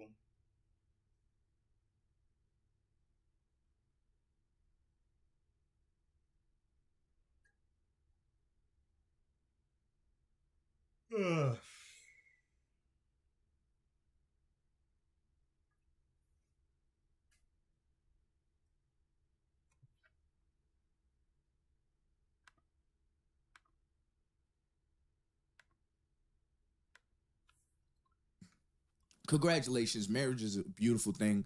I always think about the day that I did it when I see people do it and the leading up to it and trying to figure out like what is the right way to do it. How do I capture this moment while simultaneously being secretive, you know, so she doesn't know. How do I also have a family in it? How can I organize?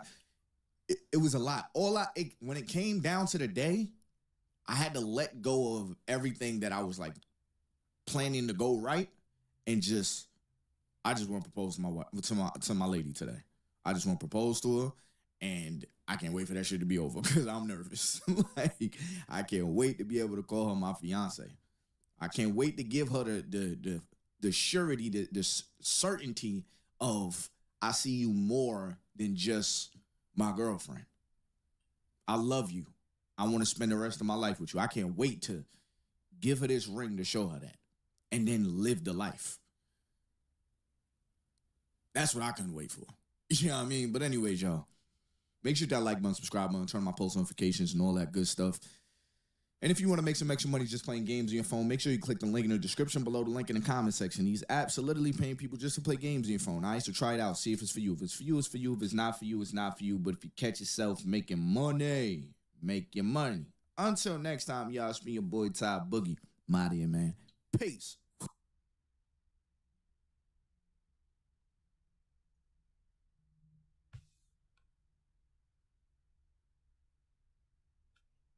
And if you're gonna do Instacart as a full-time job, Hold up.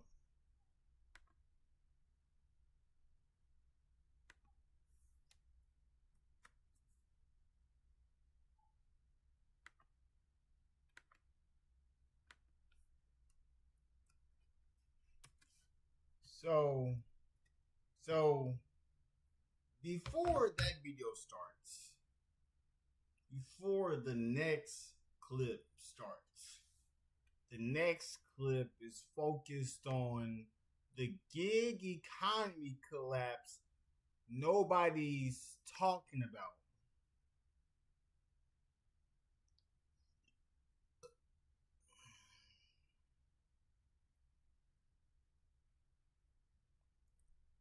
So, case in point, I have been doing DoorDash since 2016, and I will be still doing it regardless because DoorDash still works for me.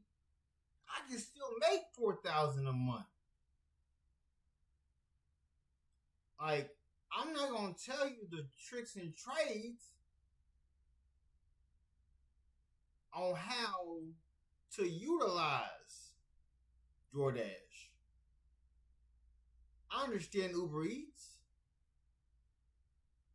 Spark is another gig app where you can make money with amazing incentivizing.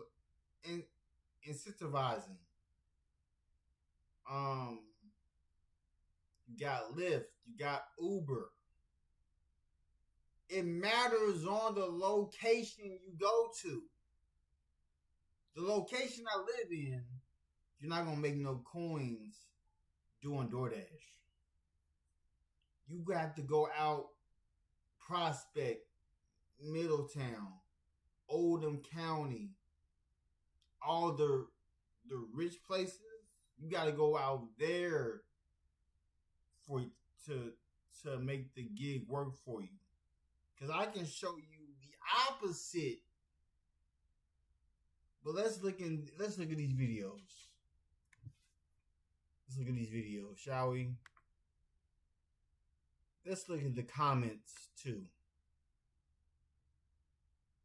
Somebody said everyone is unemployed, starts doing gig work. Nobody can afford takeout. Everyone is unemployed.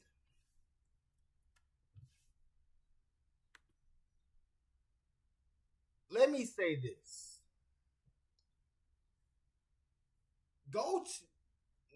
If you want to start DoorDash. But go to the nicer areas. Watch the difference on how much money you make. You know the type of houses I've seen the type of cars I've seen people driving, I have seen Lamborghini Uruses. I've seen Rolls Royce Race. I've seen Ferraris. I've seen Lamborghinis. I've seen AMG wagons, a Robbers edition. I've seen all these different vehicles. I've seen $500,000 homes. I have pulled up to homes where these are mansions I'm delivering to. Delivering to millionaires. Delivering to people who own businesses. I remember I made over, off of one person, $75. That's one person. Doing deliveries, working only 5 hours a day. Making $200 in 5 hours. Making over $4,000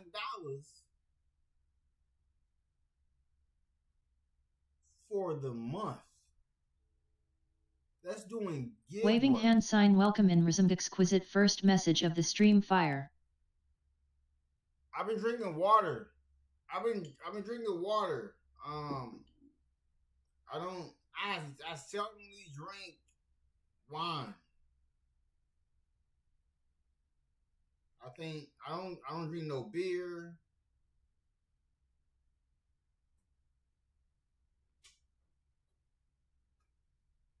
My bills are paid. Everything in this house is paid for. I don't have a bill due on anything in this house. I don't have to worry about bills. I'm more focused on the money that I have coming back to me. I'm waiting on money to come back to me. So I don't have no bills. I'm sorry.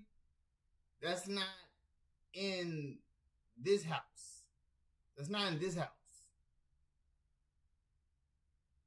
There are some people who are working to make money. I am patiently waiting for money to come to me so I can go outside and make more money.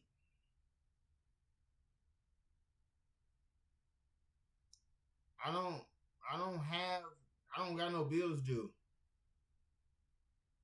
I got the number of bills I have. 5 bills. They're good. They are good.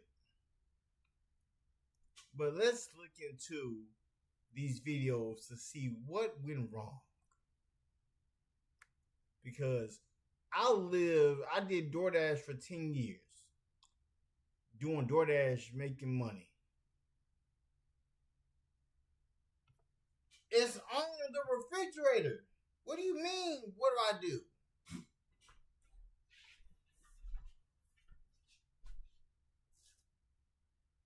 Oh my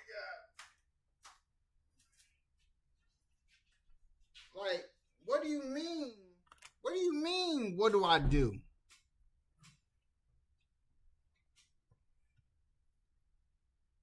I don't care if nobody's here. You think I create content for free? That's how much I do this for free.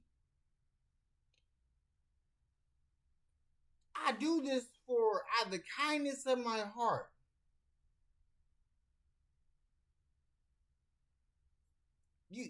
You think I'll do this? This is what makes me money. Starting this business makes me money. This is the first logo. This is the second logo. You think I come online to look? If nobody comes into my channel, it's cool. It's cool. Like I got different avenues to make money, to get funds to come in. I'm just waiting patiently for money. Like, I don't really tell people how much money I make. I don't tell people. I encourage people on what I do with being, I am a medical courier owner. My working badge is over by the door. I am what you call an independent contractor.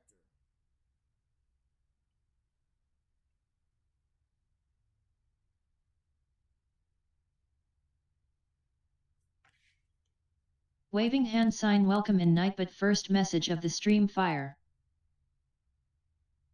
What do you mean? You say it is not cool if nobody is showing up.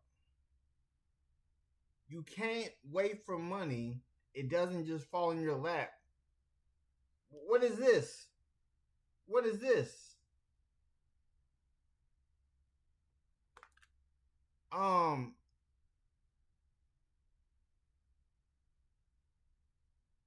Name me something that you think I don't have. Name me something that you think I don't got. I'm a medical courier owner. My business is to get medical things to hospitals. That's the nature of my business. Being a owner of a medical courier business, meaning this house is my office. I will leave this house. My dispatcher lives in Tennessee. He lives in Tennessee. He will send me loads for me to take to go get from one hospital to take it to another hospital. Bro, I don't care about income on my media company.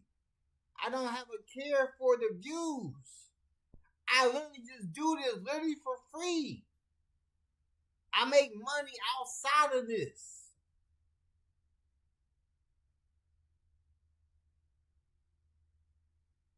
I'm not going to show you what I make. I'm not going to show you my contracts. And I just answered your question. You said, what was the nature of my business? Look up what a medical courier does. And I just answered your question. You said, what is the nature of my business?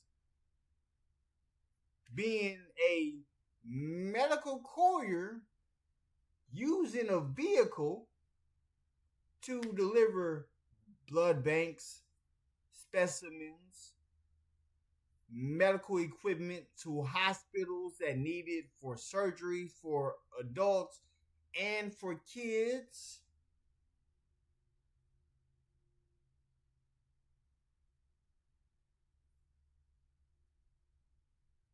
I'm not daydreaming. How am I daydreaming? Because I can show you proof.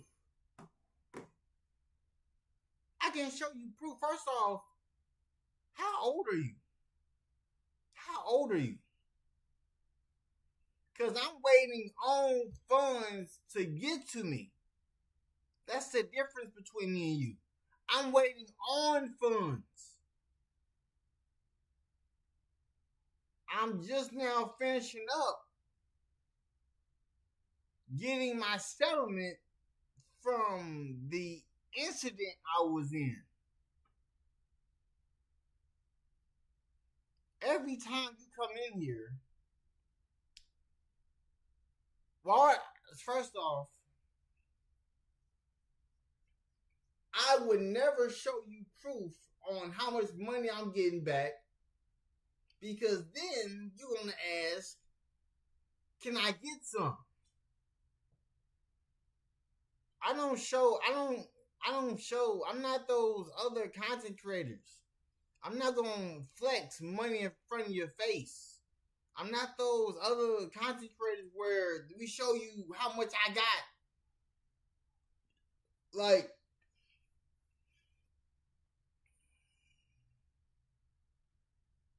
yes, I'm waiting.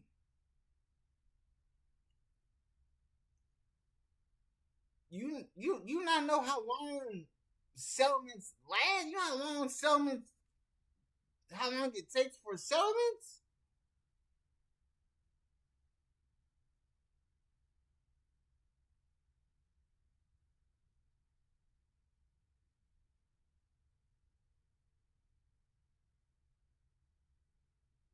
Why do you think, you think that you deserve proof that I have what I say I have?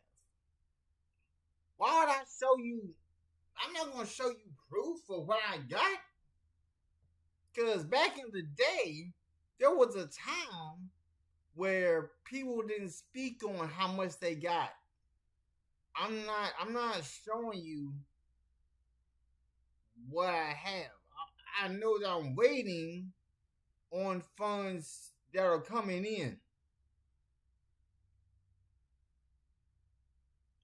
And you don't. This is my YouTube channel. This ain't yours.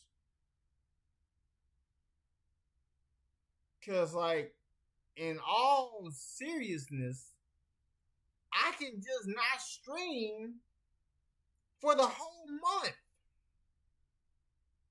and not give no content out.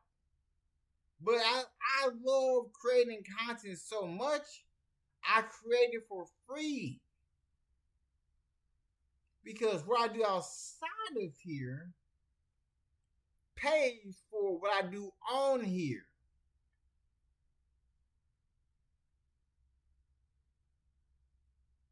Like,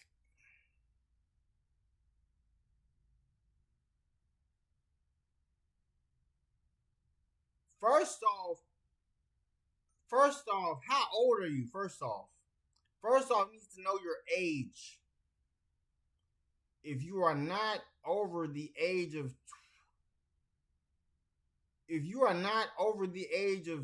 21, I don't know.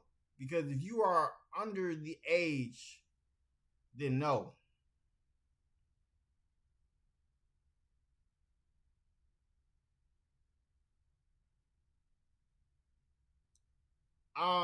Go to my Discord.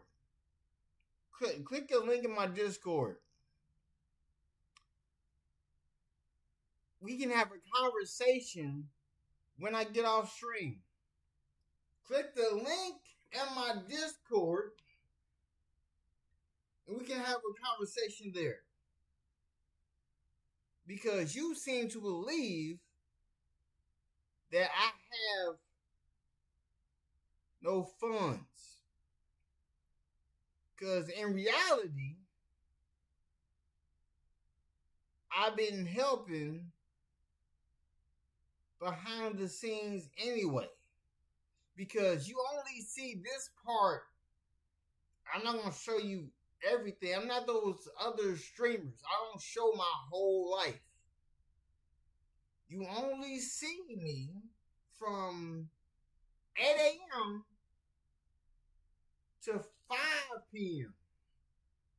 That's the longest I stream. After that, I'm spending time with my wife. So, do you have a Discord?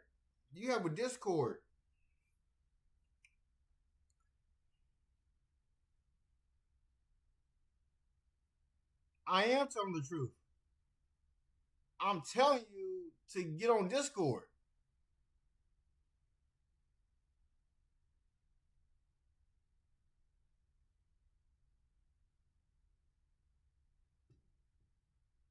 What am I not telling the truth about? Okay, then get on Discord. Go to the link in my bio and get on my Discord. We can have a conversation there.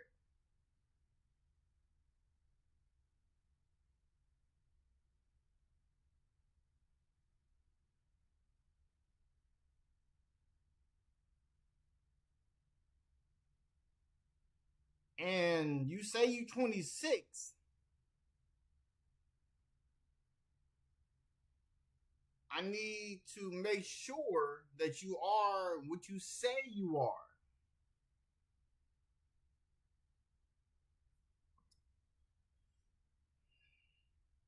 And then once I found that out, once you're on my Discord, I'm going to turn this off. We can have a conversation.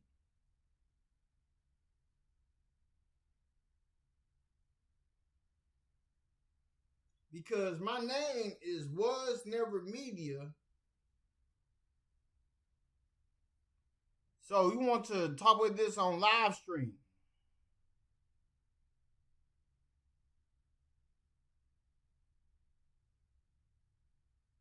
So you want to talk with this on live stream? All right, cool. All right. Let me put this food up real quick.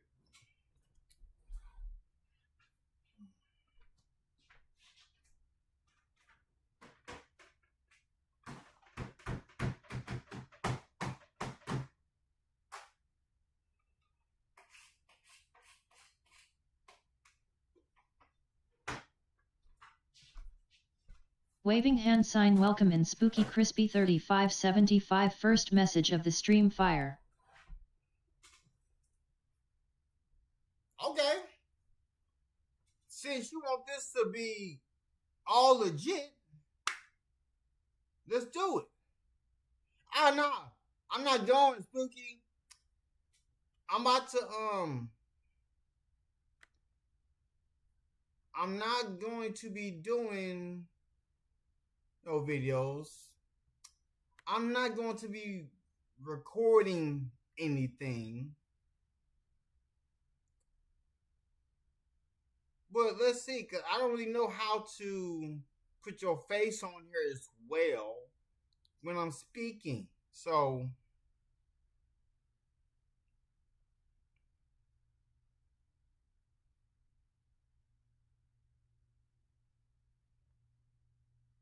I don't really care for the presidency while I turn off the live stream. Alright, so did you send me a friend request? What's your name on Discord?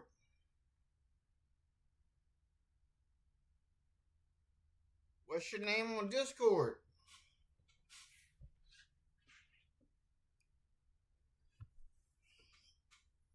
Oh shit.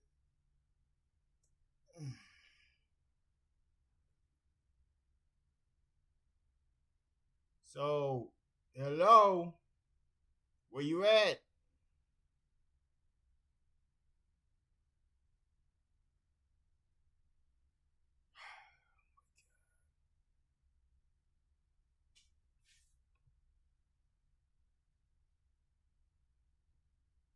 Yeah, I don't do politics.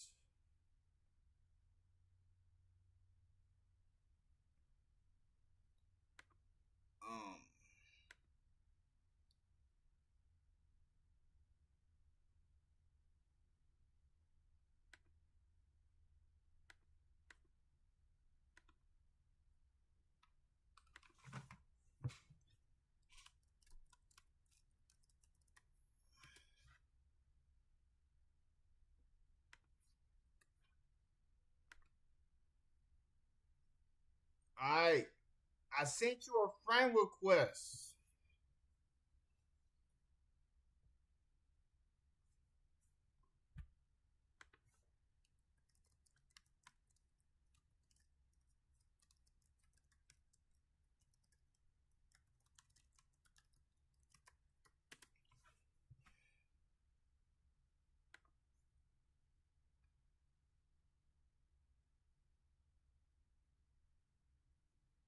Cause I don't know how to put this.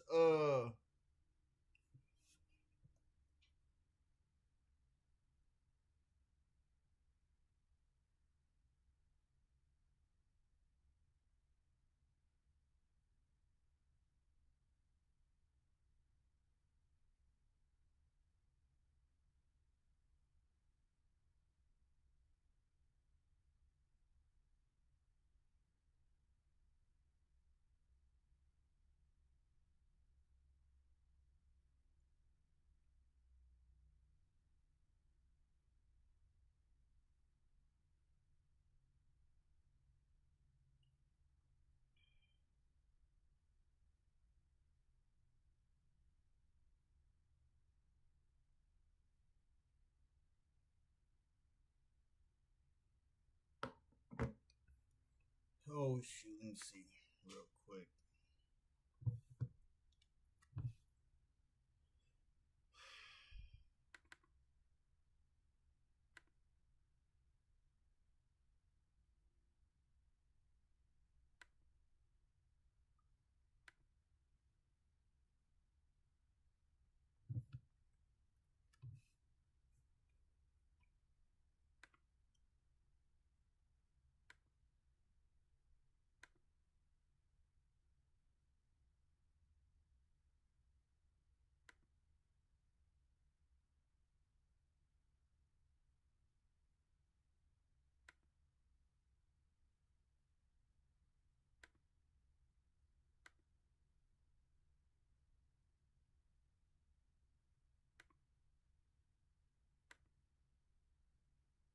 All right, so where you at?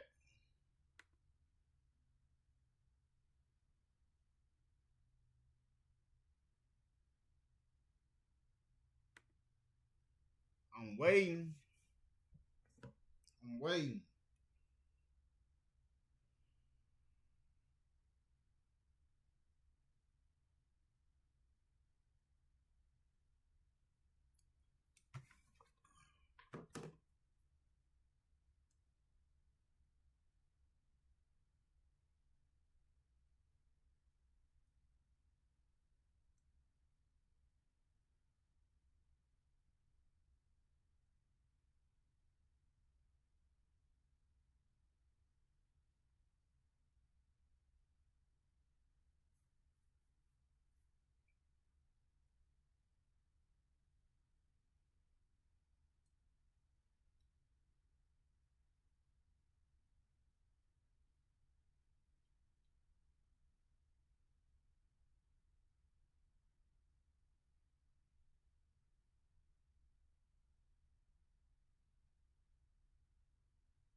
Who say yes? That's crazy.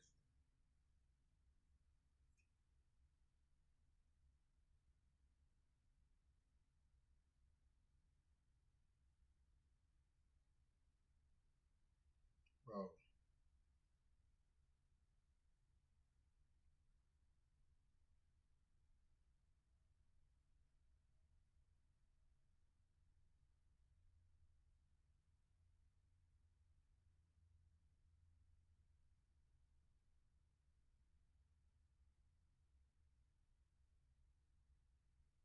Come on, man. Come on, SMG. Better hurry up.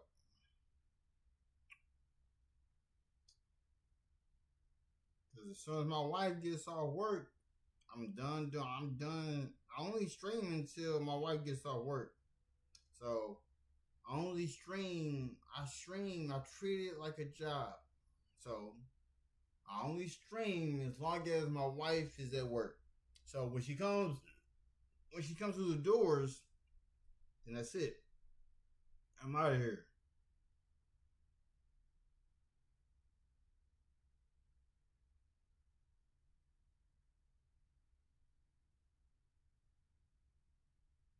So I'm waiting on you.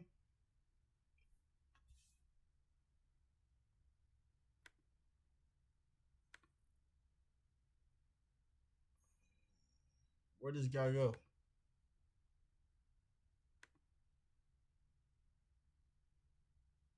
Where Where did this guy go?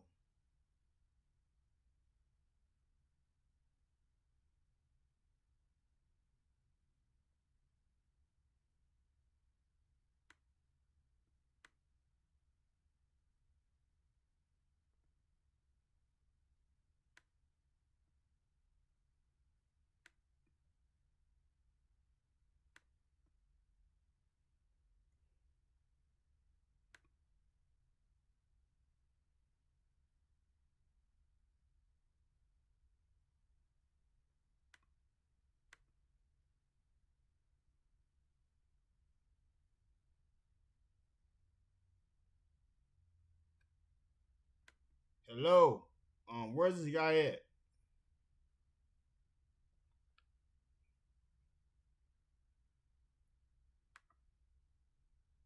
Hello.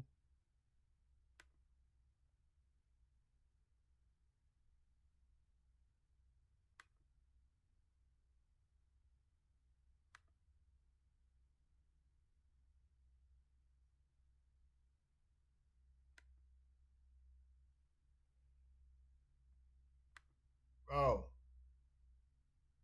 Hello.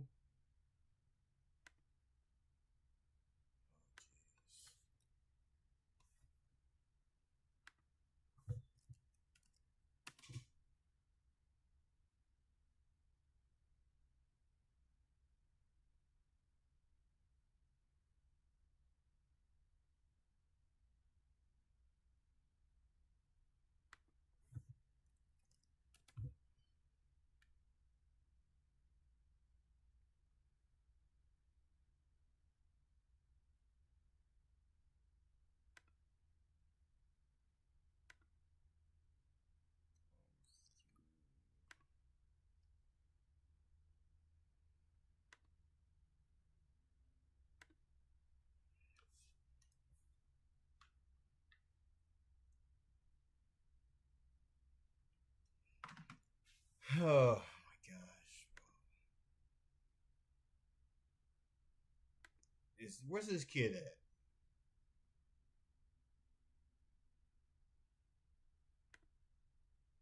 I am waiting on this kid, and where's this kid at?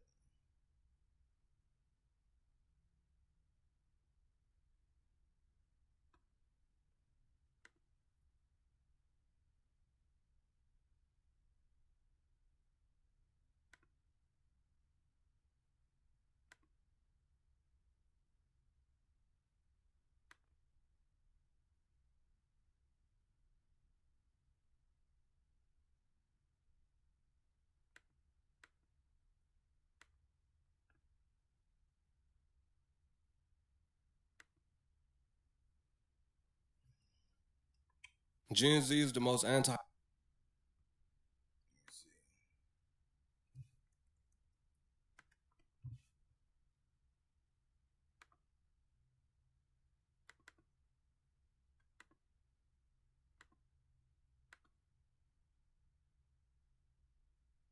All right, cool.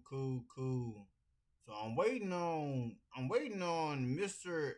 SMG wherever he's at.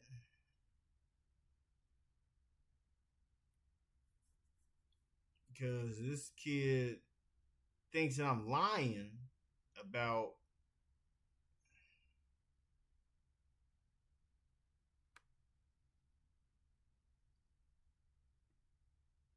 so where you at?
Alright, so let's see what's going on. It says here.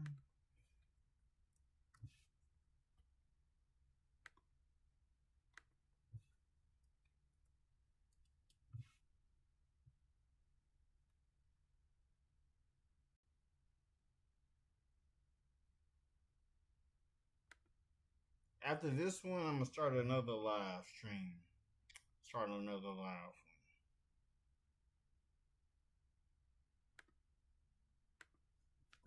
Anti-social generation of all times. Okay, so I don't know if it's just me who's noticed this, but like, this is the most anti-social generation or like time of my entire life. Not like me personally, because I'm a yapper, but like, everybody around is so weird.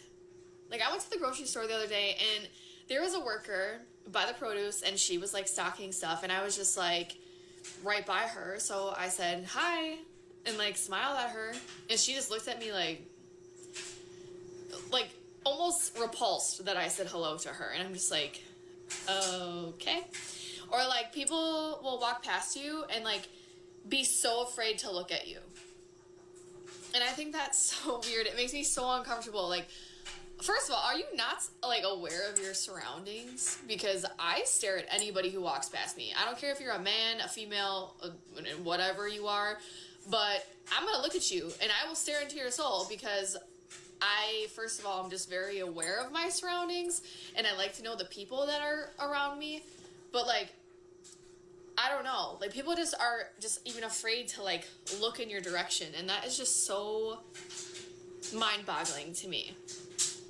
So I don't know. I don't know if it's just like the phone thing and social media that everybody's so comfortable with just like being whoever they are online. They don't even know who they are in person. So they just act like a robot and just stay silent. But it's weird. It is weird. Mad weird. People are afraid to make eye contact. If you look at them and they look at you at the same time, they'll immediately look away or look down or act like they're texting or on the phone when they're not. You could tell somebody not even on the phone, but they acting like it, they faking. It's awkward, it's weird. It happens all the time. Or somebody will be staring at you, right? So you say, what's up? Not aggressive, just like, what's up? Because they staring at you. And they don't say nothing. They act invisible. I always wonder what that's about. Why do we not speak to each other anymore? I found that there's times on my campus where I will literally see someone that I know, and if I see them and they don't see me, I won't say anything. Like, why are we like this? I thought college was for everyone that's supposed to come there, and we're all having a good time, we're saying what's up to each other. It's not like that. Now, it's supposed to be like elementary school and middle school, where you see your friends in the hallway and you are literally screaming their name, yelling to go talk to them. But we don't do that anymore. Where you see your friends in the hallway and you are literally screaming their name, yelling to go talk to them. But we don't do that anymore. Gen Zers aren't talking. This is certainly an interesting read and research. More and more Gen Zers are afraid to make phone calls, receive phone calls, talk to people in person, book appointments, and when someone does call them back, that's what this article says, they are hesitant to even call the person back. This is wild. I hope this changes. Gen Z won't use the phone. They the texting generation. They're the generation that'll see somebody in public. This ever happened to you? This could even be somebody outside of Gen Z. They see you in public, and instead of them saying something, they don't come up to you, nothing. They don't yell, hey, what's up? They wait till y'all both leave, and then they be like, yeah, I saw you at said place. Let's say it's the grocery store, the carnival, the mall, wherever. Hey, I saw you at the mall today. Why didn't you say nothing? I know for a fact Gen Z doing that. When I was young, I'm not old, but when I was younger, it was the same way. When we were just as young as they are now, I always thought that was strange. Like, why wouldn't you come up to me? Gen Z right now is not socializing as much as they were. They're not getting in relationships. And the amount of virgin 30-year-olds living with their parents was like the highest level ever in history. The whole zero alcohol movement is going to be a negative for the health of society because people are drinking less, but even if they're getting a health benefit from that, they're super lonely because they're not going out. Yesterday in class, I sit down, right? I'm one of the first people in class. I sit in the front row. There's a girl walking next to me, right? And like we're both going into this front row. It's a long front row. None of the seats are taken yet. And she was like about to sit down, like start taking her stuff off. And then as I sit down, she goes to the opposite side of the fucking row, like the end of the row, sit as far away as possible from me. Maybe I'm just fucking chuzz as fuck and I smell like shit or something. I don't know. Why would I not just like sit next to the person that's sitting by themselves and like start a conversation or say hi or something, you know? Like, you notice someone sitting next to you, so you go and sit at the opposite end of the row. Like, it's just like so weird that people, like our generation, like does this. Like, we're so fucking antisocial, I guess. I don't know. And I know that people are that way. When I used to travel alone, when I was at the airport, I would put my bag on the chair next to me to make the other person feel more comfortable so they didn't have to do that. They could sit one seat over, right? I'm right here in one seat. It's my bag right there. They could sit next to the bag. Why are Gen Z so antisocial? Why aren't Gen Z going out and having fun? Why aren't Gen Zs cracking? It's almost like there was something that happened in 2020 where like the world fucking ended for like 2 years. And like nobody really wants to talk about it. It's been like damn near 6 years since COVID happened. Nobody wants to talk about it. They will mention it as like, oh, well, the pandemic did kind of, slow things down socially. Dude, no, that was in our formative years. I think it had a bigger effect than that. They're like searching the world for some secret reason why we're so antisocial and just off-put and just different and neurotic and all this shit. Like there wasn't a time period in our formative lives where we weren't allowed to see people. We were conditioned to not be around other people for our safety. And to be fair, it was like for our safety, right? A lot of people have not left that pandemic mindset. For a lot of people, normal life ended March 3rd, 2020. I forget which day in March it was, right? And never became normal again. Nothing ever made sense again. It pisses me off when people like don't want to acknowledge that at all. People act like it wasn't a big deal. When in the history books, even though every year since 2020 has had insane news, 2020, like in history lessons would be like 2 fucking semesters worth of shit that happened. And we're searching for some secret reason. Come on, bro. I'll give them this. COVID, they say, will go down as a diagnosis. The effects of COVID. It messed people up so bad. People are so different now. Everything feels off. Social interactions aren't the same. They don't engage in conversations. You could talk about something, and that person doesn't respond to what you said. They respond venting. Like, it's both people venting. One person could say something. That person doesn't respond directly to what they're saying. They just get something off their chest, and it doesn't correlate. I agree it could be COVID.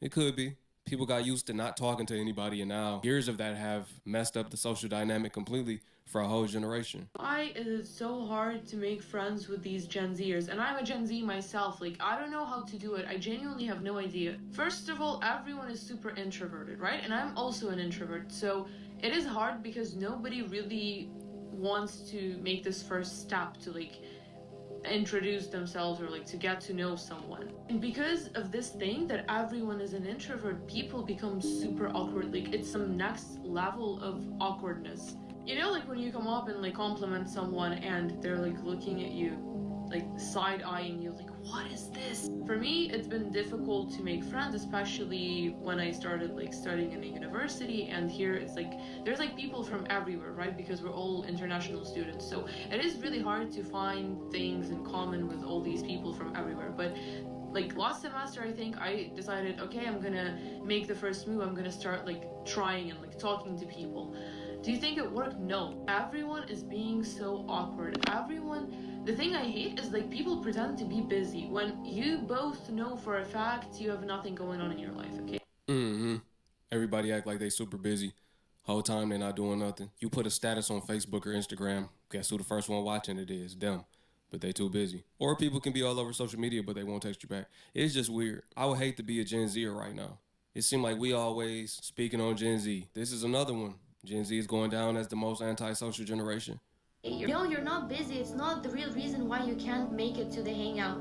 It's because you want to go back, sit at home, and watch reels. And when you try to start a conversation with someone, people make it so awkward that you start feeling awkward. You start thinking, oh my god, did I say something wrong? Did I do something wrong? Like, what happened? Yeah, I don't know what to do. I give up on these friendships.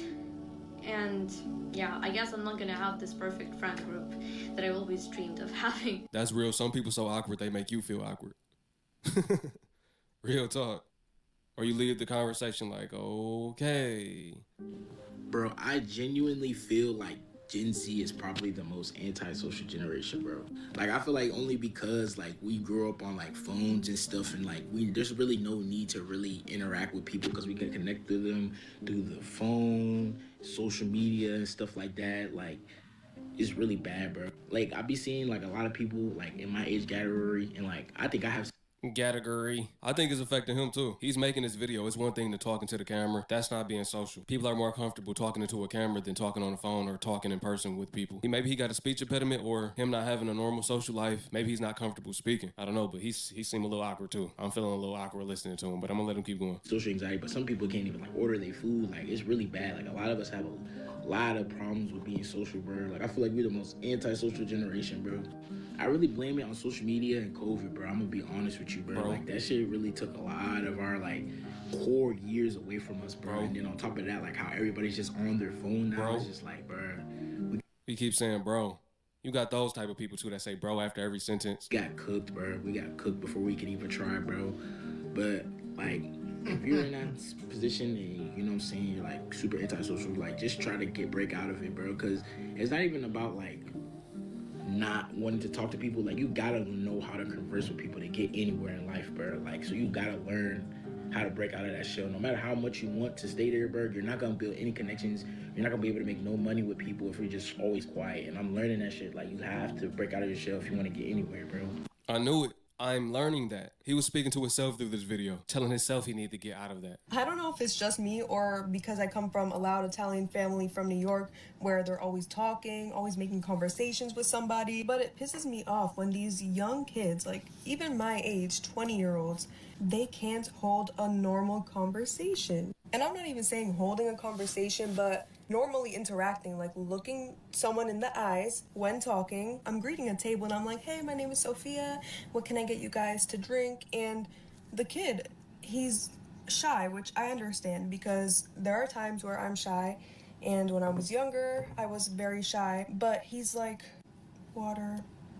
Barely looks at me. When I'm at a table and someone comes up to greet me and they ask me, what would you like to drink? I'm like, hi, yeah, I would love water, loud and clear. But nowadays, I have no idea what's gone into people. They just talk so softly. It's like, speak up when someone is talking to you. Look at them in the eyes, even though it's awkward. It will really help your social skills. And I just feel like this society lacks social skills so much. I have gotten better at speaking up and being very direct. I just don't understand what's wrong with this generation, but I feel like it's getting way worse. If you agree, drop it in the comment section below. If you disagree, drop it in the comment section below. What do y'all think the reasoning behind this is? Y'all drop that as well. The comment section is open for discussion, as always. I'll catch y'all on the next one. Thanks for tuning in. Once again, it's your brother YT. I love y'all. Peace. All right, so I'm about to start another live stream and see how we do. So I'll be right back. Rush the process. I trusted the plan. God don't